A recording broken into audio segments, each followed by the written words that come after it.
2 cigarettes, 1 match, and a man who never came back. Welcome to Faded Echoes. I am your host, Ombra. Tell me, where in the world are you listening from tonight? Your comments mean the world to me. I always love reading them. Let's begin. If you'd asked me at 10 o'clock that Tuesday morning whether my day was going to include a man lighting 2 cigarettes at once in Wolfe's office, I'd have laughed and told you I wasn't in the mood for riddles. I'd just finished sorting the morning mail. 3 bills, a catalogue for garden tools that would interest Wolfe about as much as a bowling league invitation, and a letter from a Mrs. Thorsby who claimed her husband's mysterious rash was caused by neighborly sabotage. I filed that last one in the vertical cabinet under cranks. Wolfe was in the plant rooms upstairs, making sure his orchids were as happy as he was when the beer was cold and the bank balance healthy. I was manning my post at my desk, considering whether to risk the weather for a sandwich, when the doorbell rang. The man who came in was the sort who'd look more at home in a late-night diner booth than in a brownstone on West 35th.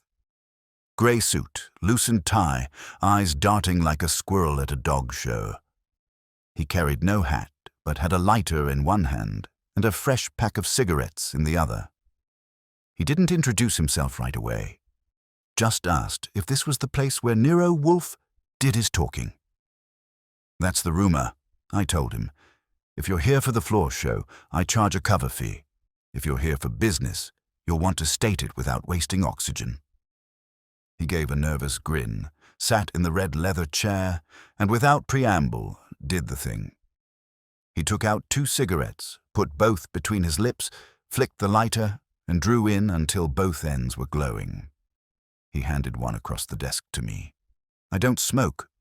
I waved it off. You trying to make a point, or do you just get bored easily? Mr. Goodwin, he said, leaning in. Someone wants me dead. I don't know who, but I know it has to do with this. He gestured at the cigarette in his own hand. If it was meant to be clear, it wasn't. I've heard more coherent explanations from guys 3 beers past bedtime. But his tone wasn't joking, and his hands trembled enough to make ash fall on Wolfe's rug. I told him Wolfe would be down shortly, which was generous, because Wolfe wouldn't be down unless there was money in it. As I went to the kitchen to buzz Fritz for coffee, I heard the elevator start its trip from the 2nd floor. That meant Wolfe had caught wind of something, maybe the smell of desperation, maybe the curiosity of a man who lit 2 cigarettes at once for a reason. Wolfe entered, settled behind his desk, and regarded our visitor like a botanist inspecting a plant that had no business blooming in winter. Your name? He asked. Eldon Voss, the man said. And the peculiar display? Wolfe's tone was the verbal equivalent of a raised eyebrow. Voss took a drag. It's not a trick. It's a warning. Someone left me a note last night. It said, tomorrow you'll be holding your own murder weapon. Wolfe closed his eyes for a moment as if filing this under irritating but possibly remunerative. Mr. Goodwin, he said without opening them. See if Mr. Voss can refrain from setting fire to my premises. Then fetch my notebook. We will hear him out. That was the start. The brownstone had been breached again, and Wolfe, who hated interruptions almost as much as he hated leaving the house, was already calculating something behind those half-lidded eyes. Wolfe didn't open his eyes again until I had the notebook open and the pencil on the line. He can smell a story the way Fritz can smell a roast turning from perfect to criminal. Voss cupped his cigarette like it was the last taper at a séance and tried to steady his hands on the chair arms. The ash still found Wolfe's rug. I don't fuss over rugs unless Fritz glares at me about them later, so I shifted the ashtray within easy reach and let the man talk. Start where the warning begins, Wolfe said. Not before, not after. If you don't know the difference, I'll instruct you. Voss nodded as if he'd practiced being agreeable for smaller men and found it harder for Wolfe. Last night, 11:30, I came back to my place on 72nd. There was a folded card on the floor just inside the door. No envelope, no signature, just the sentence I told you. Tomorrow, you'll be holding your own murder weapon. I didn't sleep. I sat up with the lights on and the radio off. I don't like surprises. Wolfe said. The sentence, Mr. Goodwin. I read it back. Wolfe's eyes were half closed, but the mind behind them was combing it for burrs. What prompted your demonstration with the 2 cigarettes? I asked, besides trying to set our carpeting policy on fire. Voss's mouth twitched. I wanted to show you why I think the warning is about cigarettes, or about the act of smoking. Someone is telling me that the thing I can't help doing is going to kill me, and that it'll be mine. You can help doing it, Wolfe said. You merely don't. Your supposition is crude. Continue. Voss pushed on. I work in tobacco imports. He said it quick, like he was braced for a lecture. We buy leaf and blends from Europe and the Near East and distribute to boutique lines. I handle contracts and compliance. The last 2 months have been ugly. A journalist sniffing additives, a lobbyist promising relief if we play ball, a partner asking me to sign off on a shipment I don't like, and an origin contact who thinks contracts are dinner napkins. Names, Wolfe said. Lenora Pike. She's my partner. Operations with a taste for sharp edges. Franklin Latt. He lobbies for the little brands and the big boys. He's been hovering. Mona Harrow, the journalist. She's writing a series. And Aram Bedrosian. He's the origin contact. Old world, fiery, charming when he isn't furious. He thinks we owe him more than we agreed. I wrote them down. The pencil didn't hesitate. I've learned that the names you catch early are the ones the trouble will sneak back through. Wolfe's palm turned up a fraction. You said ugly. Specify. 2 weeks ago, Voss said, someone moved things on my desk. A paperweight, a jar of cloves. He glanced at Wolfe's shelves like the word might be offensive there. It was nothing, but it wasn't nothing to me. I locked my office. Lenora has a key. So does our admin. 3 nights later, I came home and the lighter on my hall table wasn't mine. It looked like mine. Same scuffs, but it wasn't. It felt wrong, too light. I tossed it. I looked at the lighter he'd laid near his knee. It was a cheap chrome job with ambition. And yesterday, you get a note about holding your own murder weapon. Yes. He rubbed his thumb and forefinger together, as if the lighter's ghost still irritated the skin. I know how this sounds. Paranoid and jumpy. But last month I told Lenora I wouldn't sign off on a shipment Bedrosian wanted to rush. The paperwork smelled. Tar levels rounded down to 1 decimal place. Franklin Latt took me to lunch and assured me everyone rounds down when the numbers make a sound like thunder. I told him to order dessert. Mona Harrow has been calling at odd hours, saying she knows more than she prints.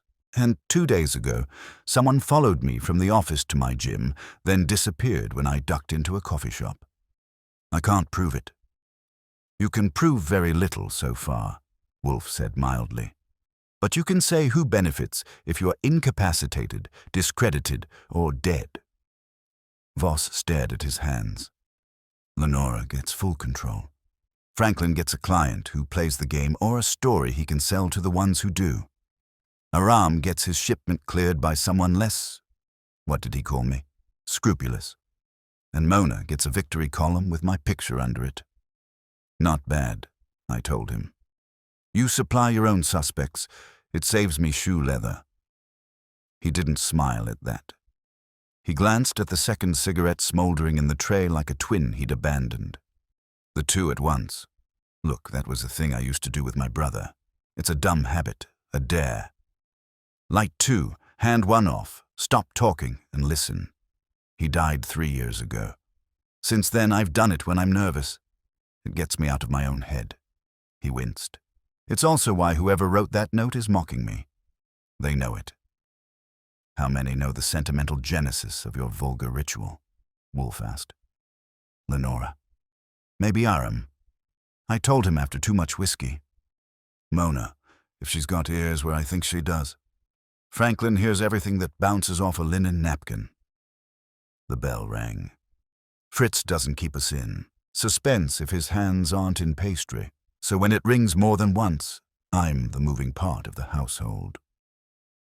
I went to the hall, thinking it would be a delivery we didn't want, and opened the door on a woman who looked like she sent messengers, not was one. Black hair pinned in a hurry by the fingers of someone who had better things to do. Tailored navy suit, eyes that had been up late but weren't asking for pity. She didn't ask for me. She asked for Nero Wolfe and stepped past like the stair runner belonged to her. "Is Mr. Voss here?" she said on the move. "That depends on why," I told her. "We charge extra for surprises." She didn't slow. "I'm Lenora Pike, and if you want your extra, you can invoice me. Mr. Wolfe." She was already at the office door, and then she wasn't moving at all because Wolfe sitting at his desk has the effect of a red light on the lawless. "Miss Pike," Wolfe said. He hadn't raised his voice. "You're in my office without invitation. Apologize, then state your business." She recovered in a beat that would have made a drummer proud. "My business is Eldon. He has a flair for melodrama. He called me at 4 a.m., babbling about death by cigarette, and then—" Her eyes landed on the ash in the tray, and something like disgust flickered. "I told him if he dragged our work into a private spectacle, he'd regret it. Consider this preventive regret." Voss stood. "Lenora?" "Sit down," Wolfe said to both of them, and the air found its proper density again. "Miss Pike, you are here. That is a fact. You will now make another. You will tell me why you thought it necessary to come yourself rather than phone, and what you feared Eldon Voss would tell me that diminishes you or augments your exposure." She took it without flinching. I'll say that for her. She didn't try to act the innocent. "I came because I know how fast rumor congeals on this island," she said. "I don't want our business, my business, dragged into something the press can fold into Mona Harrow's narrative. We are audited 6 ways from Sunday. We don't poison people. We sell an adult product to consenting adults. Eldon is having a—" She checked herself. "A difficult season. He's nervous. He's also important to the company, and I don't want him devoured by whatever this is. If someone is threatening him, I want to know who so I can end it. I'm here because I prefer to look men in the eye when I pay them." "Pay us?" I said. "You skipped some paragraphs." She reached into her bag and produced an envelope that made a healthy sound. "A retainer. To keep you from making a mountain of whispers into a mountain with our name on it, while you find whichever small man thinks warnings are clever." Wolfe tapped a forefinger on the desk blotter. A lesser man would have grinned like a slot machine. He didn't touch the envelope. "You presume to direct me." "I presume to hire you," she said. "You presume too much," he said. "If I accept employment, the engagement is mine to define. Mr. Voss is my client, if I accept him, because he presented himself first and because I choose. If I accept you, it will not be to muzzle me." She exhaled through her nose. "Then accept Eldon and accept that I am a stakeholder who doesn't want his panic to cost us both." "I am not panicked," Voss said, and convinced no one. The bell rang again. I floated out with a feeling I hadn't had since the last time a wedding party and a fire truck tried to share the same intersection. If the next one was a marching band, I was quitting. This time it was a courier, jacket too thin for the day, eyes bored enough to be sincere. "Delivery for Mr. Eldon Voss," he said. "Sign." "I'm Mr. Goodwin. I sign for this house, or I don't sign at all." The package was a small square box wrapped in brown paper and string like it had traveled by mule. The return address said nothing helpful. The smell said paper and a ghost of something else, dry and spiced. I brought it in. Voss went the color of paper. "I'm not touching that." "That," Wolfe said, "is intelligent. Mr. Goodwin." I set it on the side table and did the honors. No ticking, no hissing. Inside, padding. Inside the padding, a glass vial. Inside the vial, 2 cigarettes bound together by a narrow ribbon of red paper, the kind fancy girls stick on gift boxes at decent stores. A card lay on top, white, embossed with nothing but a single line of type. Light both. Lenora swore under her breath. I won't judge. Even the orchids might have used a word right then. Voss took a step back that bumped the bookcase and made a volume of Pliny scoot an inch on its shelf. Wolfe's lips flattened. He doesn't like a scooting Pliny. On your table, he said. Mr. Goodwin, the tray from the red cabinet. Use the long tongs. I fetched them. Wolfe doesn't keep lab equipment because the city has laboratories who like their rent, but we have handled the occasional article as if it preferred distance. I held the vial at arm's length and eased the cigarettes onto the glass. The ribbon was snug. The paper at the mouth end of each was clean. No powder. No discoloration. If I were a poison with a knack for theater, I would have smiled. Mr. Voss, Wolfe said, who knows you are here? Lenora, he said. And no one. I didn't tell anyone else. Miss Pike. I followed his cab, she said, not bothering to blush. I don't like surprises either. Then someone else knew or knew enough to risk a blind send. Wolfe leaned back, the chair taking his weight like it had ruined better men. This is a trespass, not subtle, but subtlety is reserved for minds with patience. This is intended to jolt. It worked, Lenora said tightly. What do you do with jolts, Mr. Wolfe? I eat lunch, he said. After lunch I think. Mr. Goodwin, call Saul Panzer. Ask him to take up a point outside Mr. Voss's building and another near his office, and to watch only. Tell him to make the watching look like weather. Just watch, I said. For now. His gaze had not left the little twin sticks on the tray. And arrange for Mr. Voss to be driven home this evening and back again tomorrow. I do not want him holding anything he does not have to hold, including the steering wheel. Miss Pike, you will provide me a list of all employees with keys and a copy of the contract you wished Mr. Voss to sign. You will bring it yourself, and you will not edit it for my moral comfort. Lenora's jaw moved as if she were biting through thread. You'll have it by 2. Make it 3, Wolfe said. I dine at 1. I digest at 2. Your documents will not improve either process. Mr. Voss, you will refrain from lighting anything. If the urge becomes irresistible, sublimate it with a toothpick. Mr. Goodwin will equip you. Voss managed a crooked laugh that remembered humor from a distance. You think this is a joke? That's a prop for a stage. No, Wolfe said. I think it is a message composed by someone who believes symbols can do the work of thought. Sometimes they can. Often they only reveal the writer's poverty. We will see which we have. He closed his eyes again, but it wasn't dismissal. It was Wolfe going somewhere inside where the furniture is arranged by angles and nouns. I know that look. It means the day is claimed. Lenora reached for the envelope she had put down, as if reconsidering the size of her goodwill. Wolfe's eyelids didn't climb, but his voice did. Leave it. You said you weren't accepting me, she said. I said you presumed. I'm accepting the case. Mr. Voss is my client. You may be an accessory, useful or not. We will discover which. She set the envelope back as if it were a surrendered weapon. You'll hear from me at 3. When she was gone, the room changed temperature by a degree you could measure with a good instrument. Voss stayed put, eyes on the twin cigarettes like he expected them to hatch. I put the tray in the cabinet and closed it.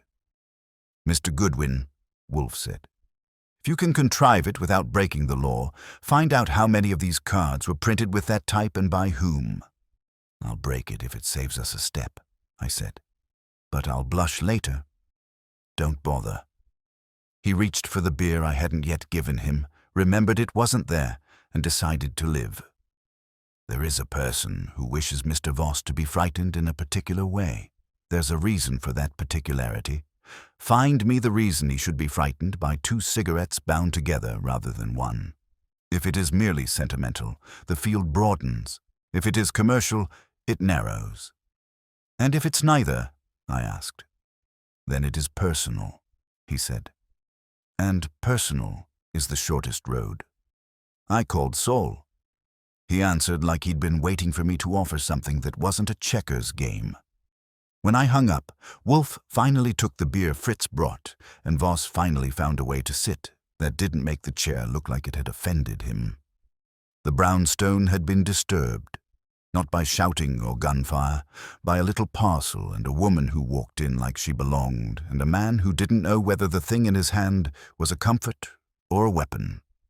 Wolfe likes his world tidy. Today it wasn't. That's the second most reliable way to get him interested. The first is paying him.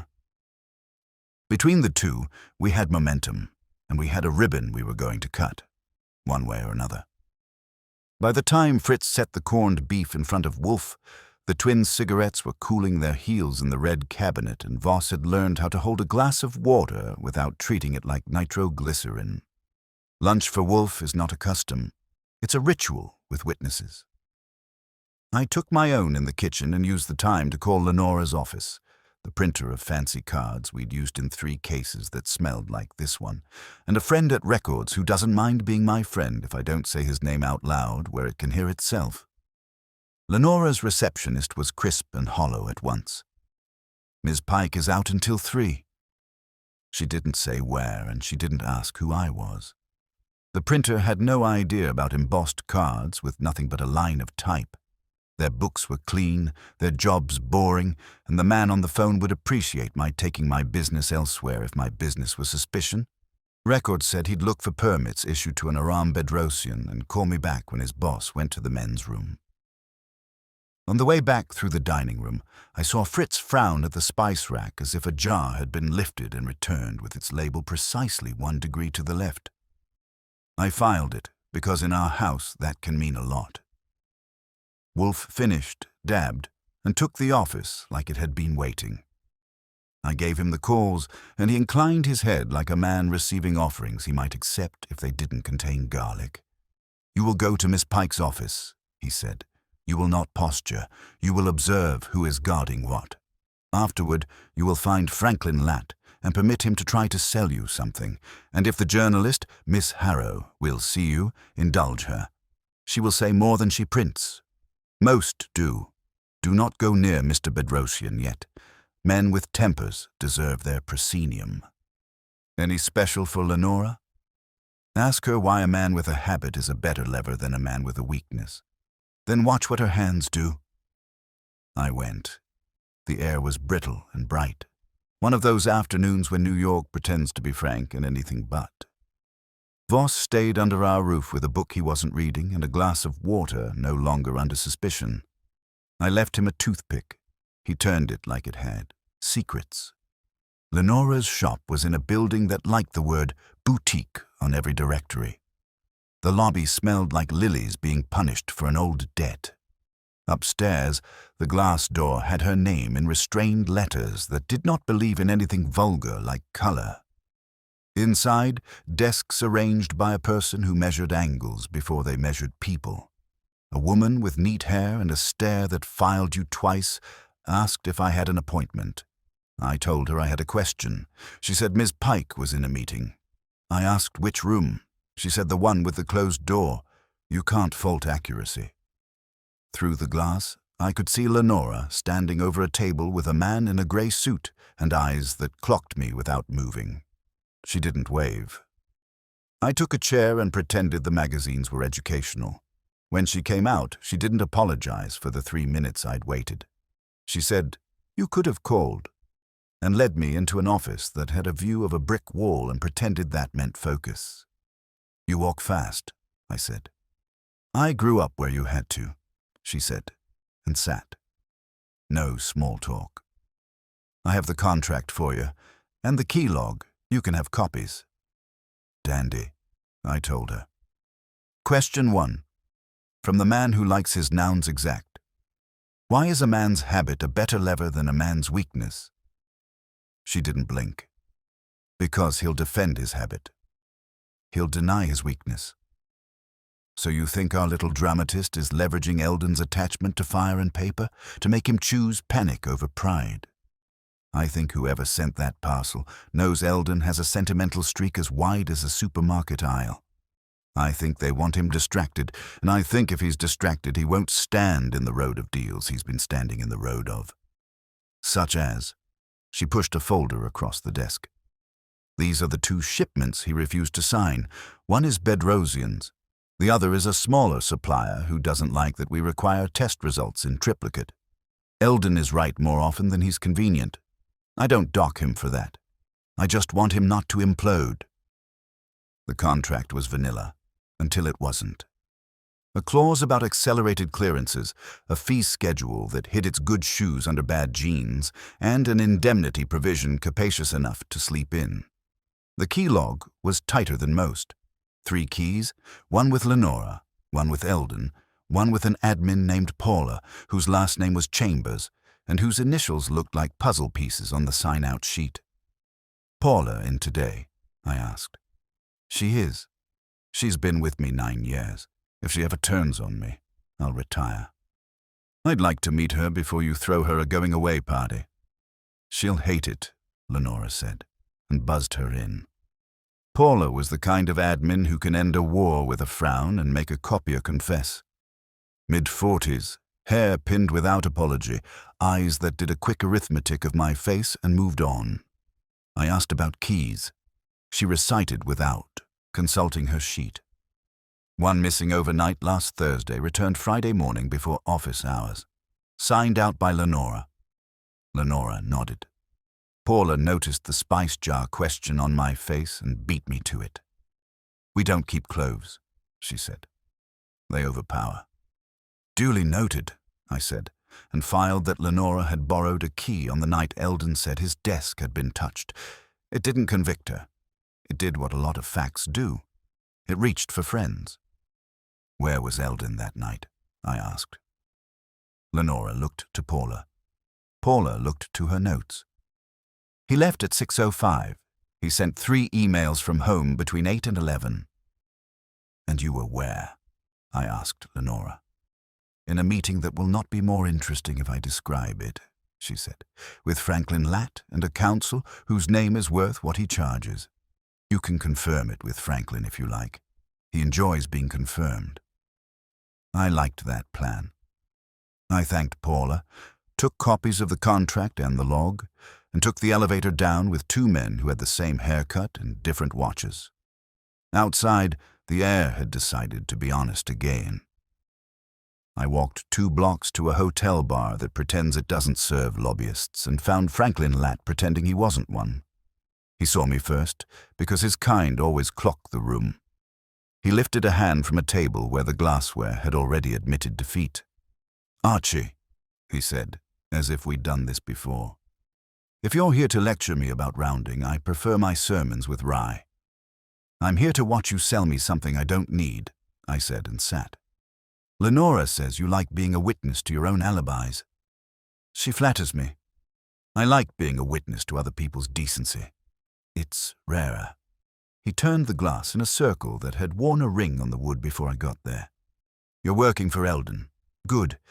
He's a decent man stuck in an indecent market. I've been trying to keep him from getting eaten. By whom? By any mouth that's hungry. He smiled the way men do when they've had expensive teeth installed. You want a list? You'll have to buy me dinner. Meanwhile, you can put Aram Bedrosian near the top. He makes good promises and worse threats. He thinks the rules bend for men who shout in 2 languages. Were you with Lenora Thursday night? I was, he said, and gave me a room number, a time span, and a description of a dessert too specific to have been rehearsed. If you're hoping I had time to sneak to her office to move a paperweight and a jar of spice, you'll be disappointed. I'm rarely disappointed, I said. I'm often delayed.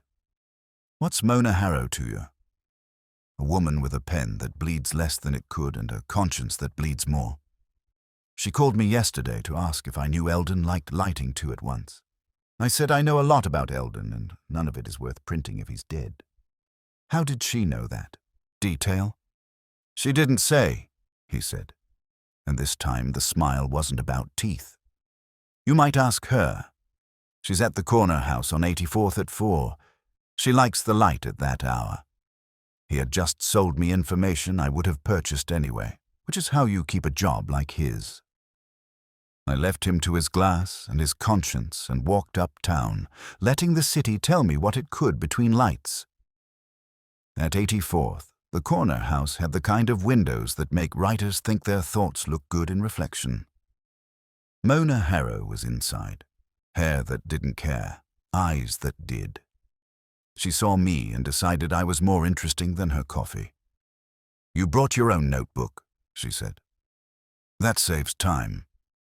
"I bring a lot of things that save time," I said. "Where'd you hear about Eldon's two-at-once trick?" "From the bartender at a place that doesn't have one," she said. "Relax. I don't print what I can't hold in court." I asked around. The asking produced a man who's watched Eldon drink more than tea. He says Eldon lights 2 when he's nervous, hands the second to whoever's listening, and keeps talking until he isn't. It's a ritual. Rituals are interesting. They are. Interesting and exploitable. She nodded. I wrote his name 3 times and then waited to see if the paper burned. It didn't. That was before the parcel. Now I'm buying asbestos. "You got the same note?" "No," she said.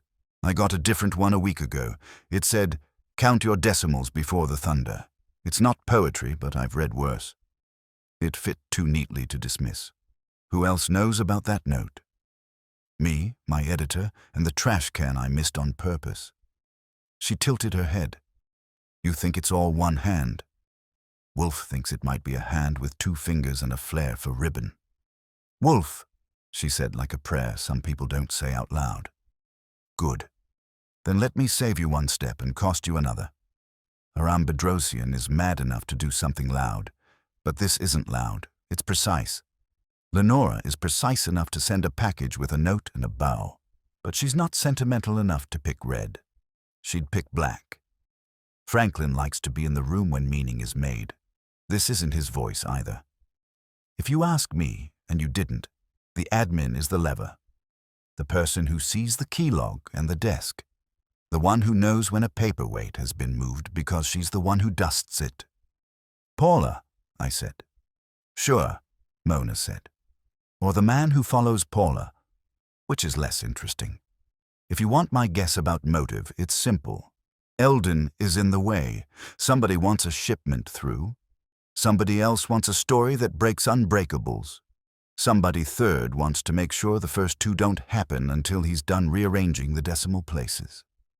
Meanwhile, all the symbols, the cigarettes, the decimals, the red ribbon, are bait. Which means you'll need to watch who bites. "You always this helpful to people who don't buy your coffee?" I asked. "I am when they work for Wolfe," she said.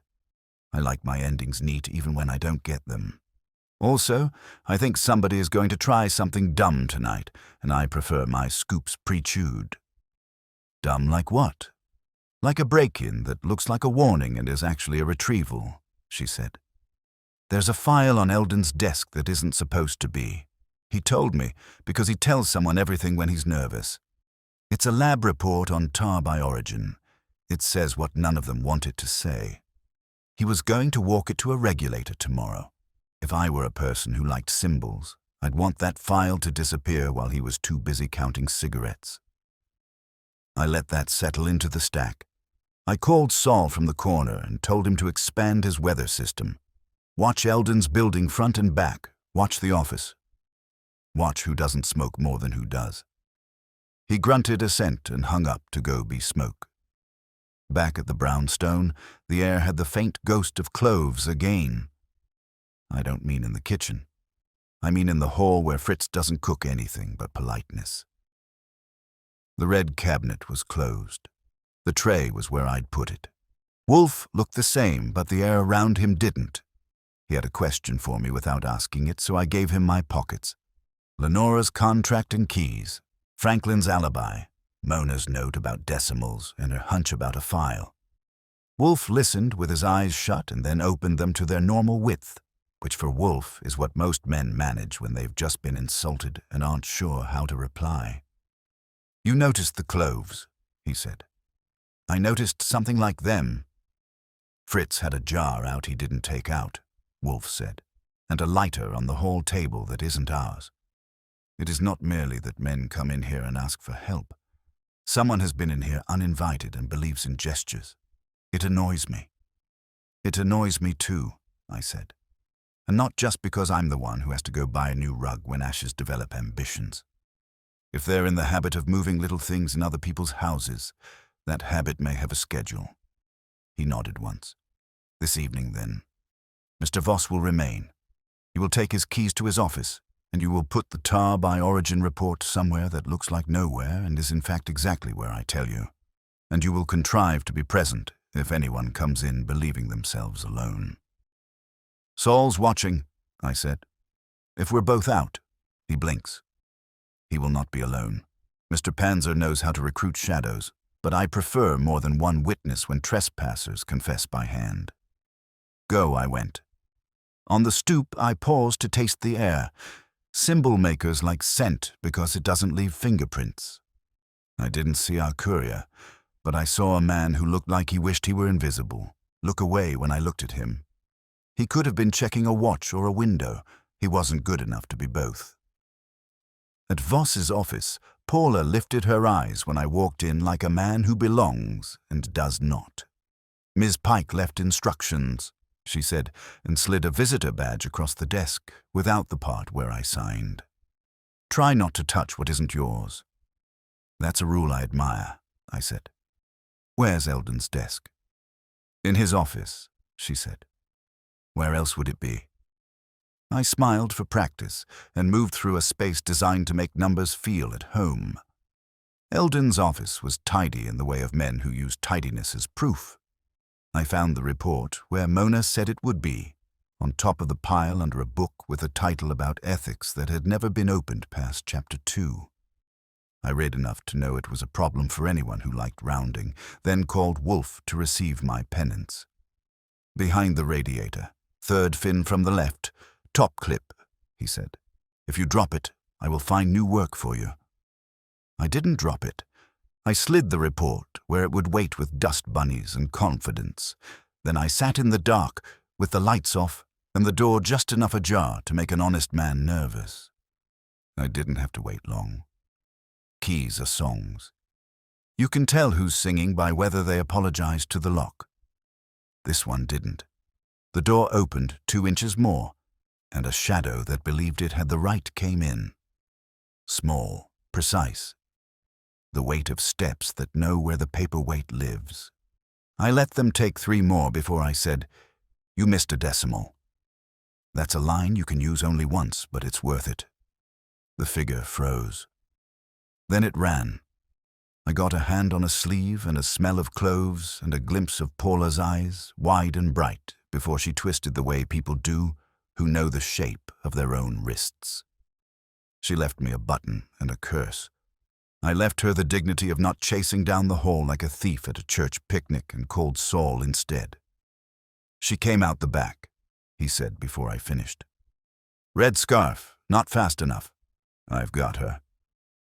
He hung up to earn his billing. In the silent office, I put the paperweight back where it had been moved from, not because I'm sentimental, but because I like a symbol that knows where to stand. Then I went back to the brownstone, where a man who lit 2 at once was staring at a toothpick, and a genius who hated trespass had just learned that someone thought his house was a stage. That was going to help later when the curtain came up. Saul brought her in like a man escorting a gust of wind, polite, firm, unwilling to argue about origins. Paula's scarf was gone, but the clove hung around her like a legal disclaimer. She didn't fight the chair I pointed her to. She sat straight, turned her palms flat on her skirt, and met Wolfe's eyes because some people can look at a cliff without wondering how far down is. "I left your button on Mr. Goodwin's conscience," she said. "Do I get it back if I behave?" "You get it whether or not you behave," Wolfe said. "But not now. You entered your employer's office after hours. and attempted to retrieve a document. Do you deny it? I tried to keep Eldon from doing something foolish, she said. I deny nothing except your right to call it a crime. The right is society's, Wolfe said. My prerogative is to call things by their names. You will say whether Miss Pike instructed you.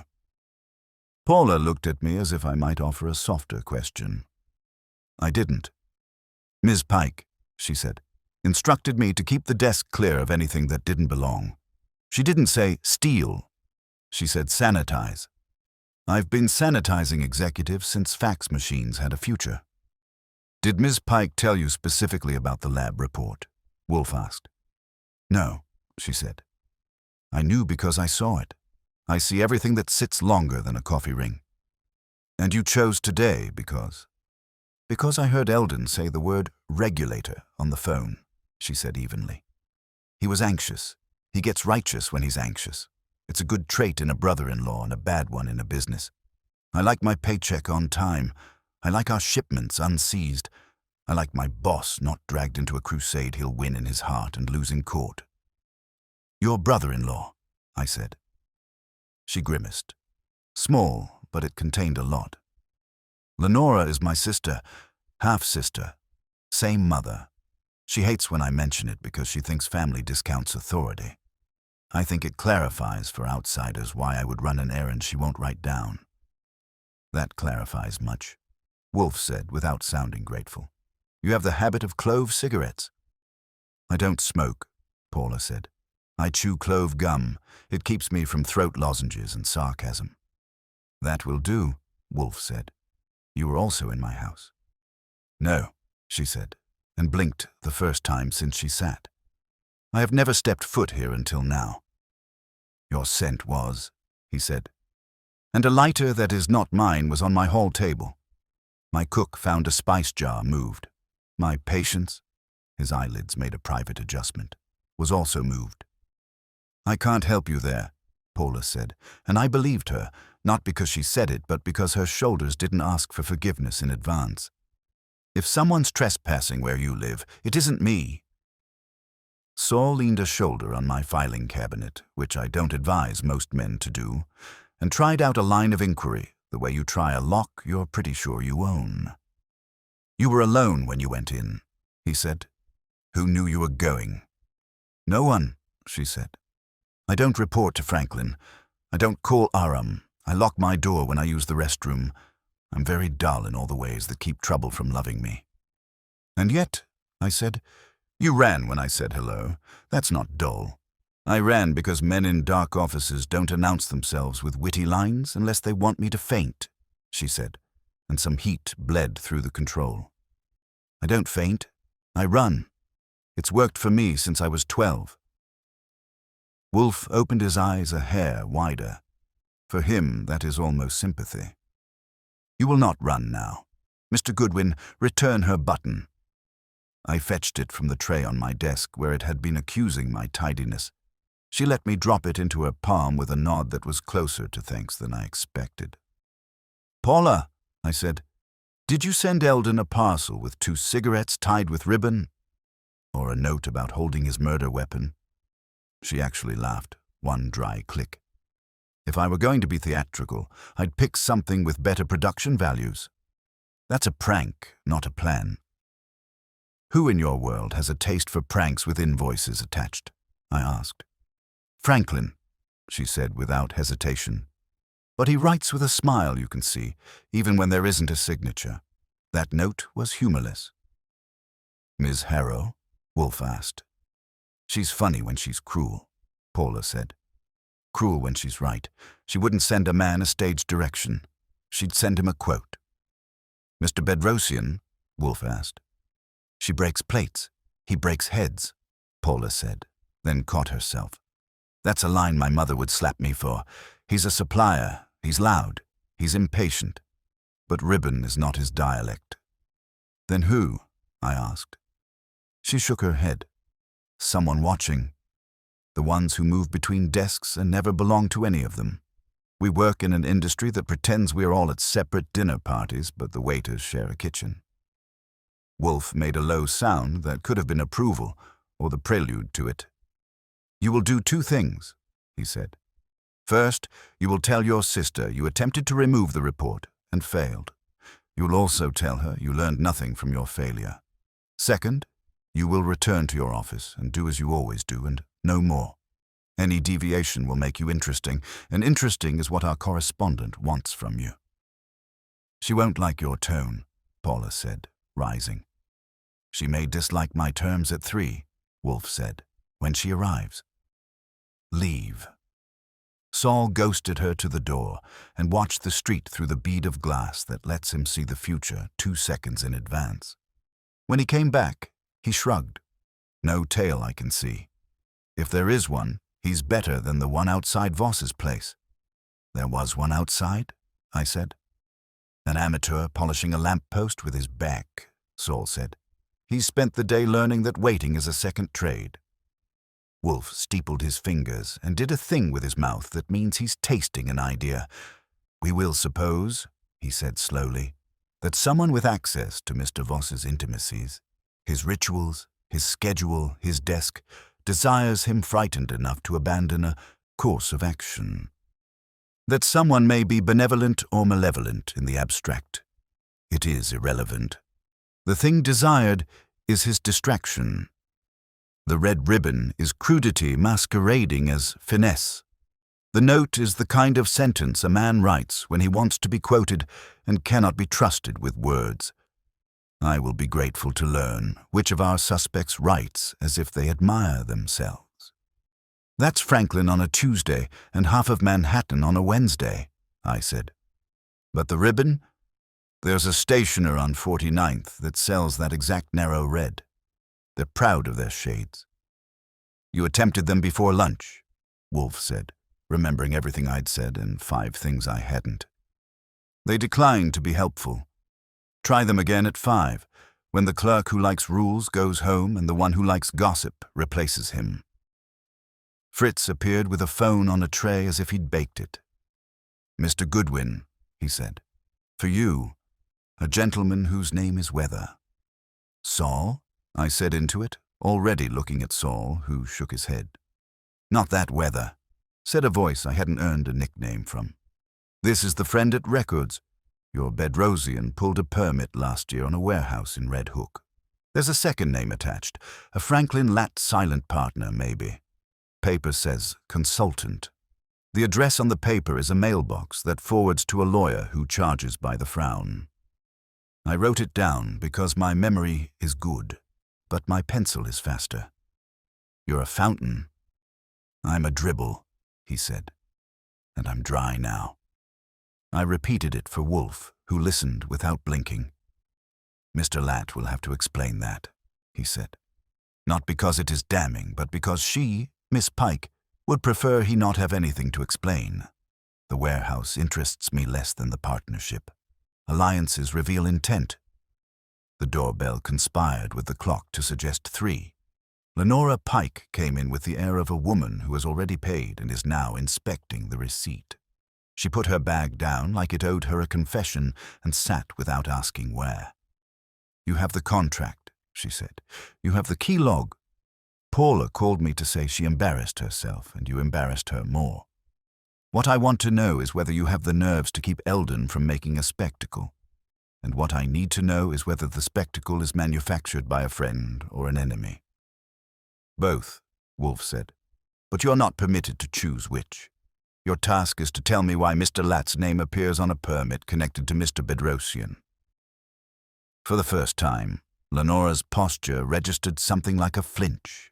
It was small. If you weren't looking, you'd have filed it under breathing. Franklin consults, she said coolly. He consults with everyone. It's how he knows whether floorboards are soft. He consults on warehouses for suppliers whose shipments Mr. Voss refuses to sign. She detested being the object of a parallel structure. If Franklin's name is on something with Aram's, it's because Franklin thought he could prevent Aram from doing something stupid, she said. He collects fees for that. The fact that he almost never prevents anything is why his fees are high. He is present, he is plausible, and sometimes people believe that means protection. It doesn't. And yet, I said. He was in a room with you the night a key went on walkabout. That room had other witnesses, she snapped. Don't be provincial, Mr. Goodwin. In this business there are only 4 rooms and we're all in 2 of them at once.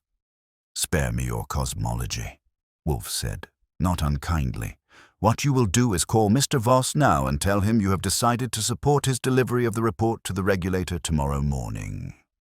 You will say this in a tone that can be overheard, because I desire it to be overheard. After you hang up, you will allow Mr. Goodwin to escort you back to your office, where you will behave for 90 minutes as if nothing has altered your schedule. She stared at him. You want this to smoke. I want the party who fears that report to accelerate their folly, Wolfe said. They will attempt to remove the document tonight. They will be thwarted. Then tomorrow I will entertain them here. He looked at the red cabinet as if it contained an audience and 2 props. I dislike having my premises trespassed. One remedy for insult is demonstration. I don't love being bait, Lenora said. You won't be, I said. The bait is Eldon. You're the sign that says free lunch under it. Don't take it personally. You wrote the font. She exhaled through her nose, like a woman deciding whether to keep a horse that throws her once a season. Then she took out her phone, dialed Eldon, and told him loudly enough for Fritz's soup to hear that she had reflected, that the report would go where he intended, and that she would stand beside him and smile for the nice official. She hung up and put the phone back in her bag like it had passed a test. Good, Wolfe said. Now go. Mr. Goodwin will linger outside your office door long enough to be observed. Mr. Panzer will watch the watchers. If any of your staff move a muscle out of rhythm, they will step on Mr. Panzer's foot. Lenora rose. If Franklin's name with Arams means anything I won't like, I expect you to tell me before the newspapers do. It means, Wolfe said, that Mr. Latt enjoys proximity to leverage. Whether he uses it for you or for himself, we will learn at 8. At 8, I said. Wolfe's mouth twitched. At 8, Mr. Goodwin, you and Mr. Panzer and I will be elsewhere in 3 different ways. You will be in Mr. Voss's office with the lights off and your hand on the 3rd fin of the radiator. Mr. Panzer will be invisible near the rear entrance. He settled deeper, will be here, doing what I prefer. Nothing. And yet it will be enough. The person who believes himself clever will try to take the report. He will find absence where he expects presence and presence where he expects absence. He will go next to the place where he planted a threat earlier. He will overplay his symbol, and then he will face me. That's a snug forecast, I said. What makes you sure? The clove, he said. The lighter, the moved jar, the parcel, the ribbon. A man made of emblems cannot resist repetition. Tonight he repeats himself because he believes we are still reading the first sentence. It was beautiful and mean and exactly right for New York, on a day that smelled like lilies and a joke with 2 butts. I collected my coat, called Saul, and walked Lenora back through a city that thinks it invented drama. At her door I took a slow look at who was looking at us. The same amateur polished the lamp post. A different one pretended to be fascinated by a bus schedule you could memorize in 10 seconds. They weren't very good. They didn't have to be. People walking into traps never think the trap needs craftsmen. Back at the office, the light in Voss's glass had gone flat and his toothpick was carved to the length of a decision. He looked at me like people look at lifeguards when they remember water is honest. Am I safe? He asked. No, I said. You're supervised. That's the next best thing. He nodded as if he could live with that. Wolfe closed his eyes, which is how he tells the world he's finished speaking to it for the hour. The red cabinet held 2 cigarettes bound together by a narrow ribbon that looked silly if you didn't take it personally. Tonight, someone would take it very personally. And when they did, Wolfe would decide whether it had been a prank after all, or a plan with a hole we could drive a truth through. At 7:50, I was in Eldon's office with the lights off and my chair where his chair wasn't, ankles planted, back bored, ears open. The report was tucked behind the third fin like a sinner behind a confessional screen. I'd left a decoy, a copy of the first page with a few decimals teased into innocence, half-lived under a manila folder, the way busy men leave their ammunition when they think the day will need it. Down the hall, the low hum of a cleaning crew pretended to be domestic. The clock on the wall coughed up minutes with a noise like a man trying not to clear his throat. Saul had the back stare. If a ghost could have eyebrows, his were up. We didn't talk. We let the building talk to us. Keys, as I've mentioned, sing.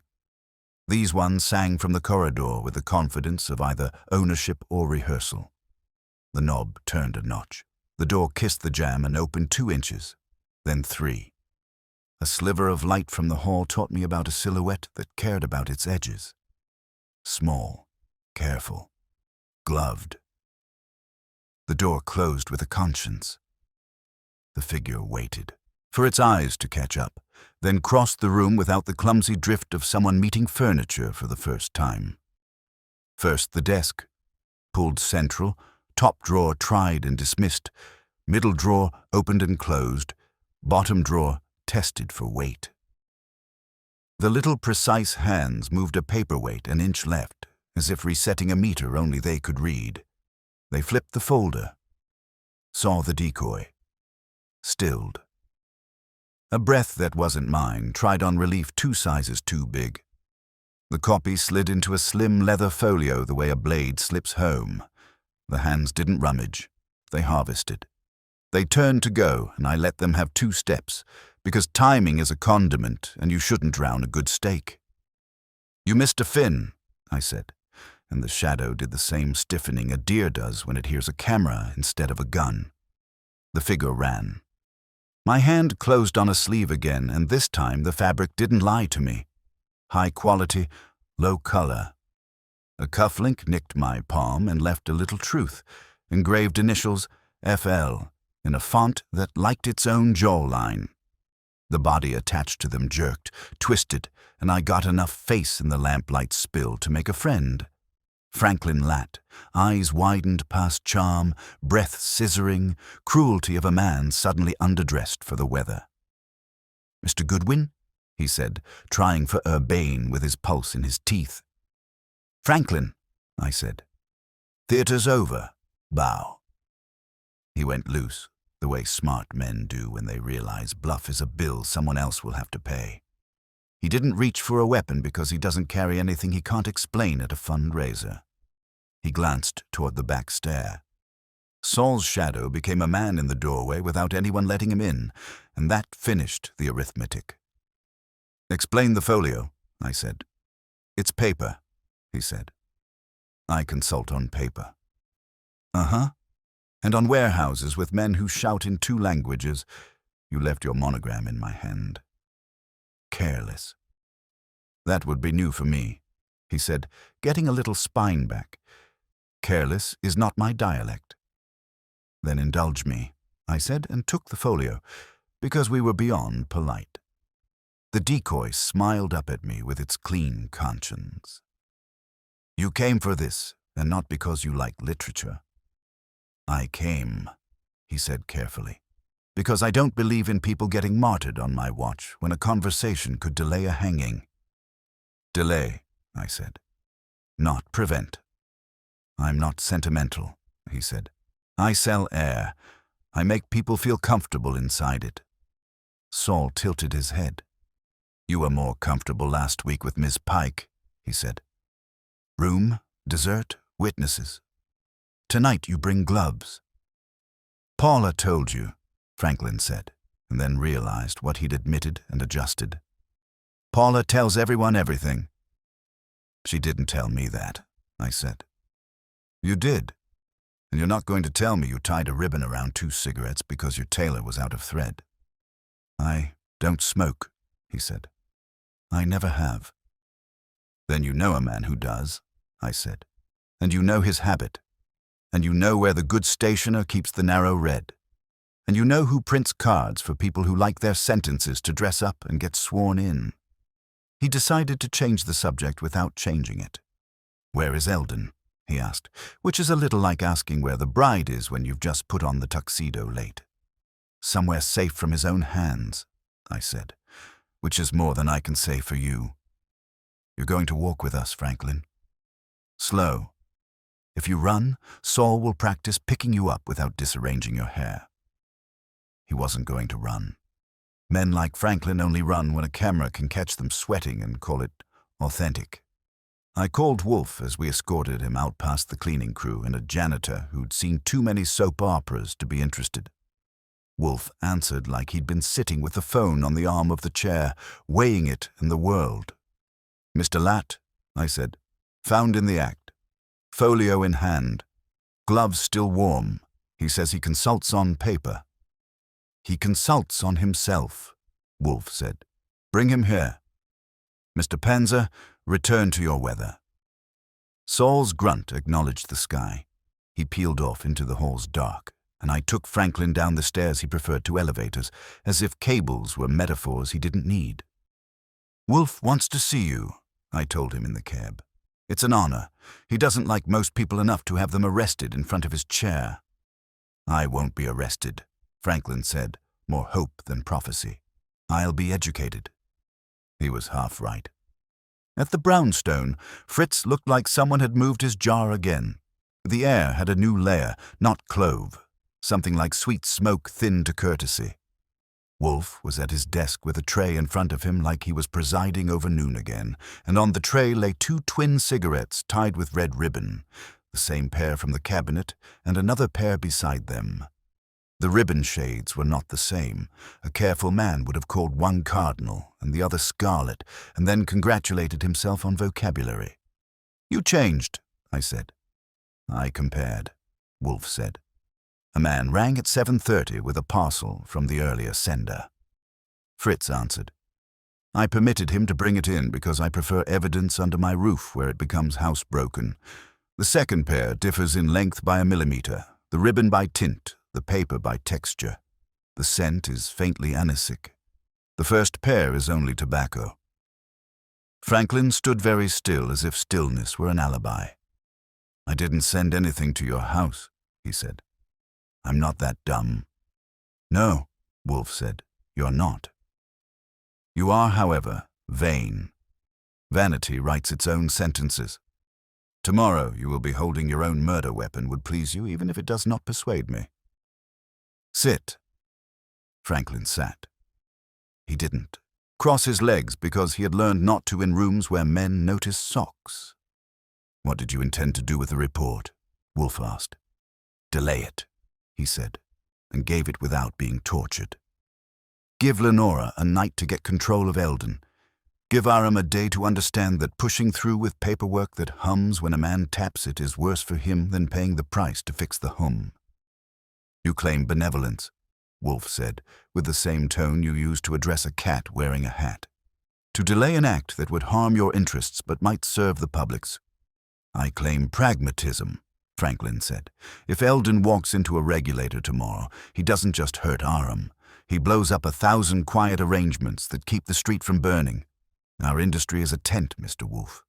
We all push a pole, even if some of us hate the tent." "Spare me upholstered metaphors," Wolfe said. "Who sent the parcels?" "I don't know," Franklin said.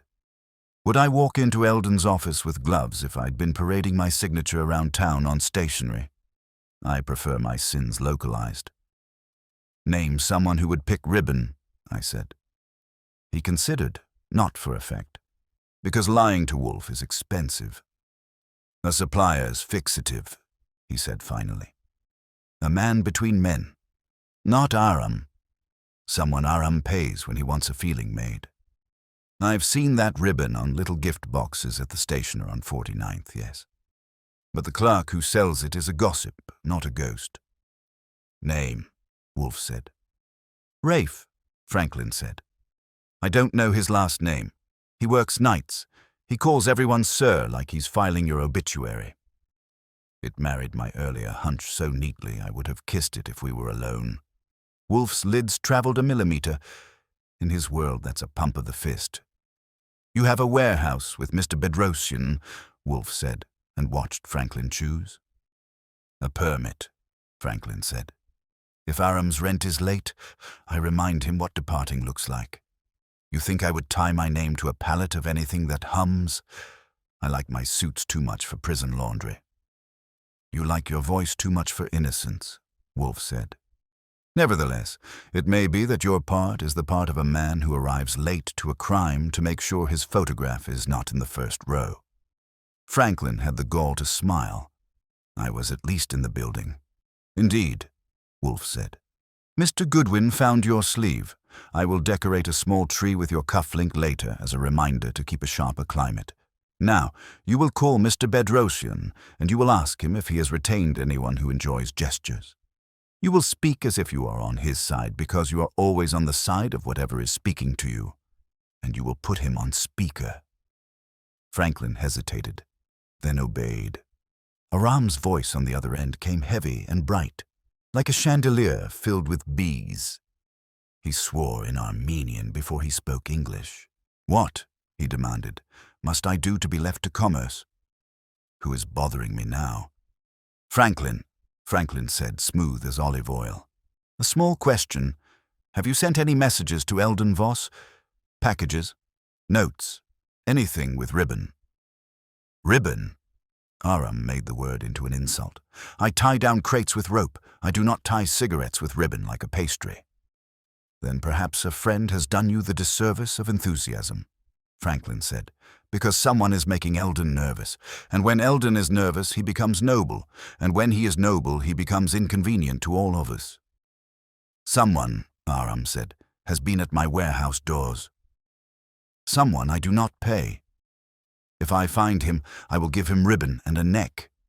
Names, Wolfe said, and Franklin repeated it, velveting it, because that's his gift. Aram gave one. Rafe, he brings paper to men who think words are stronger than money. He knows where to find a bow in the dark. Another swatted English. He is hired by anyone who wants to feel clever. That will do, Wolfe said, and Franklin hung up after telling Aram that cleverness is a fad and prudence a career. Wolfe picked up the 2 pairs of cigarettes with the long tongs and set the scarlet beside the cardinal like redcoat cousins. Mr. Latt, he said, you may go. You will not leave town. If you do, I will consider it a courtesy. 1 less chair to provide. You're letting me walk, Franklin said, and the hope changed to gratitude without dignity. I'm letting you pace, Wolfe said. There is a difference. Do not mistake my lack of enthusiasm for your presence for lack of interest in your absence. Mr. Goodwin will keep the folio. It has sentimental value. After he went, Saul's report came in like rain through the window. Your lamppost polisher met a man outside the stationer's, he said. Tall, thin, carries his shoulders like somebody taught him there are corners in the world. Bag in hand, they went east. Rafe, I said. He's begun his rounds. Then we will cut his ribbon, Wolfe said. Tomorrow morning we host an entertainment. We invite Miss Pike, Mr. Voss, Mr. Latt, Miss Harrow, and Mr. Bedrosian if he can be persuaded to wear sleeves, and Rafe if he can be induced to enjoy an audience. Tonight, Mr. Goodwin, you will visit the stationer and convince the night clerk that gossip is a currency he can spend at my bank. Buy his spool if you must. Buy the whole notion, I said. I like shopping with purpose. And on your way, Wolfe added, inspect Eldon's lighter. Not the sentimental one. The impostor he found. If our correspondent intends to make a weapon of a habit, he may have decided the hand should ignite its own ruin. Anisic's scent suggests a flavoring agent. Flavoring agents suggest compounds. I deplore chemistry at the table, but I'm not ignorant of it. You think the second pair is doctored, I said, looking at the scarlet red. I think, he said, that the second pair is a rehearsal for a finale, and men who rehearse cannot resist seeing if their audience is seated. We will be seated, and we will not clap on the wrong beat. I put on my coat. The city had lost the brittle and found the wet. The sidewalks were writing their own gloss. At 49th, the The stationer's window did red like a cardinal fighting with a stop sign. Inside, the night clerk stood in a light that loved him too much. Thin, neat, a tie like a ribbon on a throat. He greeted me with "Sir," the way Franklin had promised, as if eulogizing me in advance, and his name tag saved us introductions, RAFE. "I need narrow red," I said, "and the name of the man who bought yours by the yard this week to dress up a pair of cigarettes that never asked to be twins." He smiled like a cut. "Our reds have names. Blood, carmine, heart, cardinal, scarlet. You look like a cardinal, man." He set a spool down. "And I don't sell names." "You rent them," I said. "Tonight your landlord is Nero Wolfe. He invites you to bring whatever you've tied and whoever told you how to tie it. There'll be chairs and air and a man who won't stand up for you." He didn't flinch. He did what people do when they've been seen too cleanly. He touched the spool like a talisman. "I sell paper," he said, soft. "People write threats on it. I cannot help their sentences." "You can help your next sentences," I said. "Come at 11. Wear a tie with less story."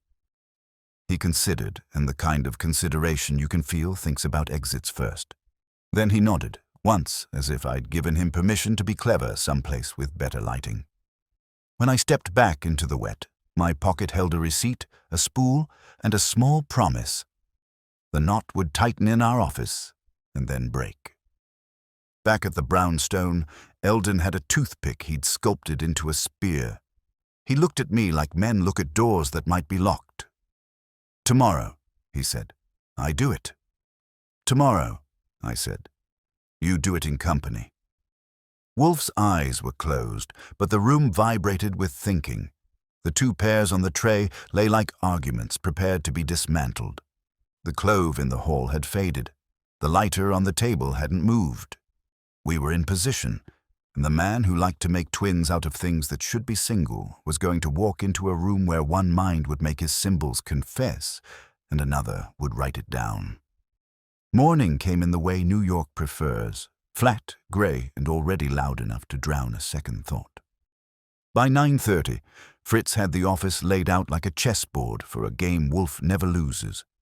The big globe had been shifted 2 inches left, which is how Wolfe signals that visitors will be made to sit where they can see the door and each other, but not him without turning their heads. The red cabinet was closed, but I knew what waited inside. 2 pairs of cigarettes, 2 shades of ribbon, and a question tied tighter than either.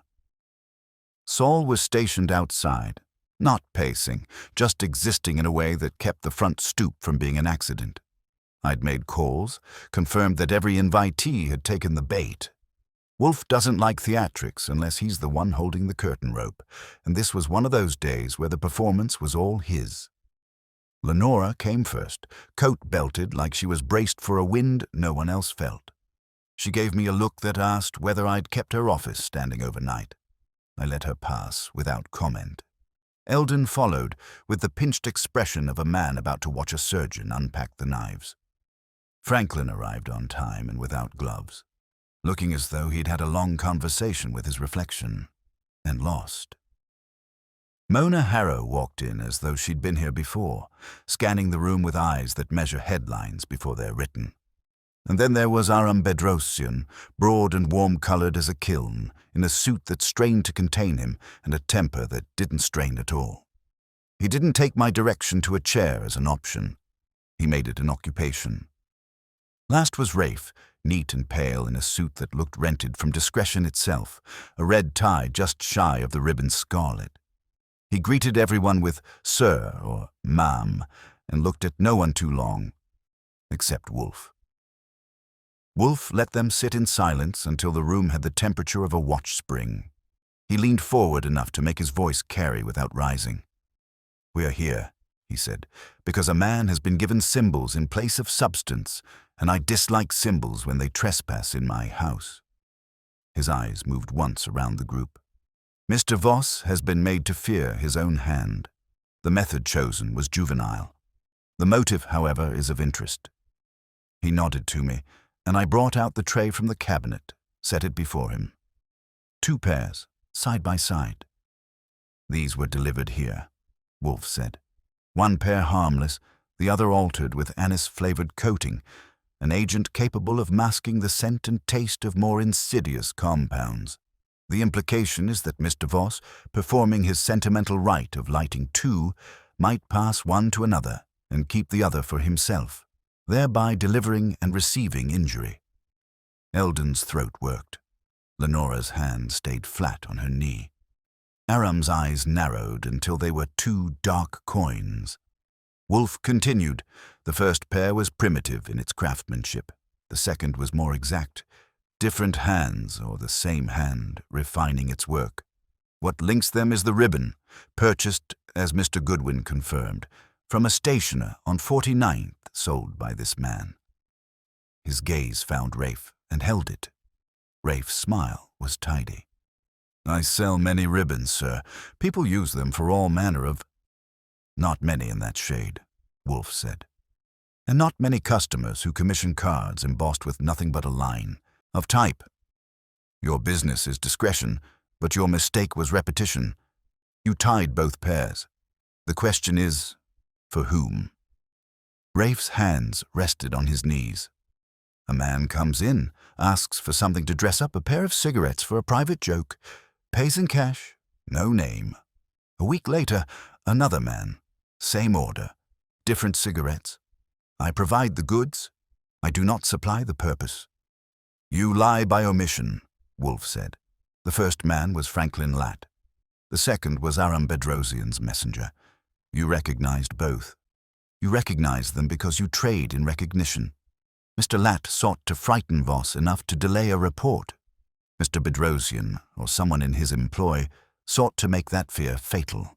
And you, Rafe, took both commissions because you are as immoral as the paper you sell. Franklin's mouth opened, but Wolfe raised a hand. "You will have your turn. Mr. Latt, the delay would have served you, and you admitted as much. You did not intend to kill. Your gloves, your entry to Mr. Voss's office, your theft of the decoy, all confirm that. You are merely unscrupulous." Franklin tried a smile. "I'll have that on a card." "Mr. Bedrosian," Wolfe went on, ignoring him, "your interest was more direct. You wanted the report suppressed permanently if necessary, but you are not subtle, and your denial of ribbon was convincing, which leaves the possibility that someone close to you, familiar with your grievances, decided to act in your stead. Such a man could be both precise and cowardly enough to try twice before succeeding." Aram shifted in his chair.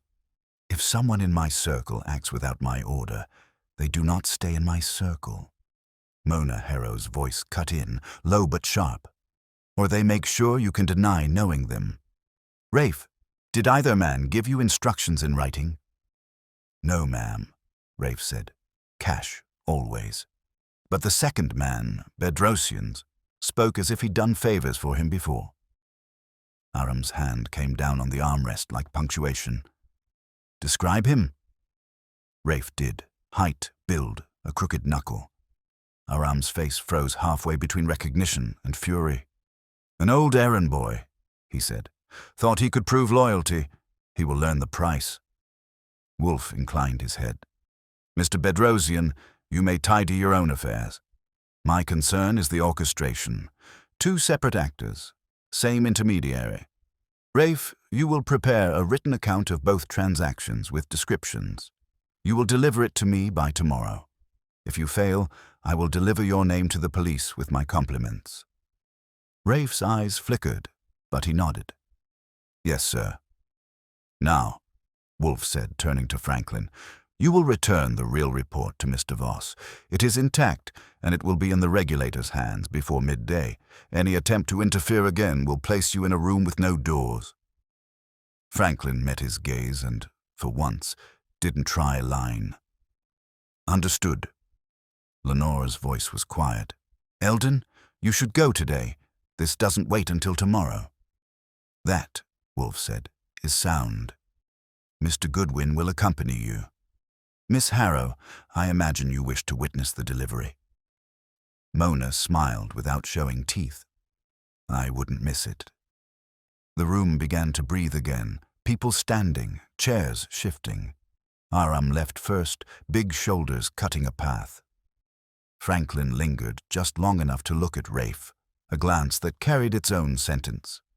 Lenora took Eldon's arm, guiding him out with the efficiency of someone who'd walked him through storms before. When the door closed behind the last of them, Wolfe leaned back, exhaling through his nose like the case had been a dish slightly oversalted. "Idiocy compounded by vanity," he said. "Two qualities that, when combined, often attempt murder." "You think the errand boy would have gone through with it?" I asked. "Given the opportunity," Wolfe said. "But the opportunity was contrived to fail. Both attempts were rehearsal as much as threat. The true aim was to rattle Mr. Voss enough to make him abandon his course. Only Mr. Latt's intrusion had a chance of success, and he bungled it by encountering you." "And Rafe?" "A purveyor of means," Wolfe said. "Without the will, but willing to sell to it. He will remain useful to others until his sense of invulnerability collapses. That will happen. People who sell symbols eventually sell to someone who resents being reduced to one." Fritz came in with beer. Wolfe took it without ceremony, sipped, and closed his eyes. "See Mr. Voss to his delivery, Archie. Make certain Miss Harrow's presence discourages any further romantic gestures. And when you return, have Saul confirm whether the imposter lighter still resides in Mr. Voss's hall. I dislike unremoved hazards." I nodded. "You expect more fireworks?" "I expect," Wolfe said, "that the man with the crooked knuckle will decide whether to flee or to redeem himself in Mr. Bedrosian's eyes. Either course will be instructive, but the matter of the ribbon is concluded. Our stage has been struck. The rest is coda." He opened his eyes just long enough to add, "And Archie, no more metaphors about cigarettes. This house has had its fill." By the time I got to the curb, Mona and Eldon were waiting in the cab. The report was in Eldon's lap, his fingers tapping it like a man still testing its reality. Mona caught my eye in the mirror. "You think this ends today?" "It ends enough," I said. "The rest is just ash." And as we rolled downtown, the city already looked like it had found another story to tell, leaving ours cooling in the tray with the twins that never burned. The regulator's building on Worth Street had the charm of a lecture on good posture. Security waved us through because Mona has a face you don't risk telling no when it's aimed at accountability, and because I had an appointment card that said Eldon Voss was there to make enemies politely. We took an elevator that refused to hurry and came out into a corridor that smelled like paper-making promises. The man we saw was an assistant with a title long enough to cover his caution.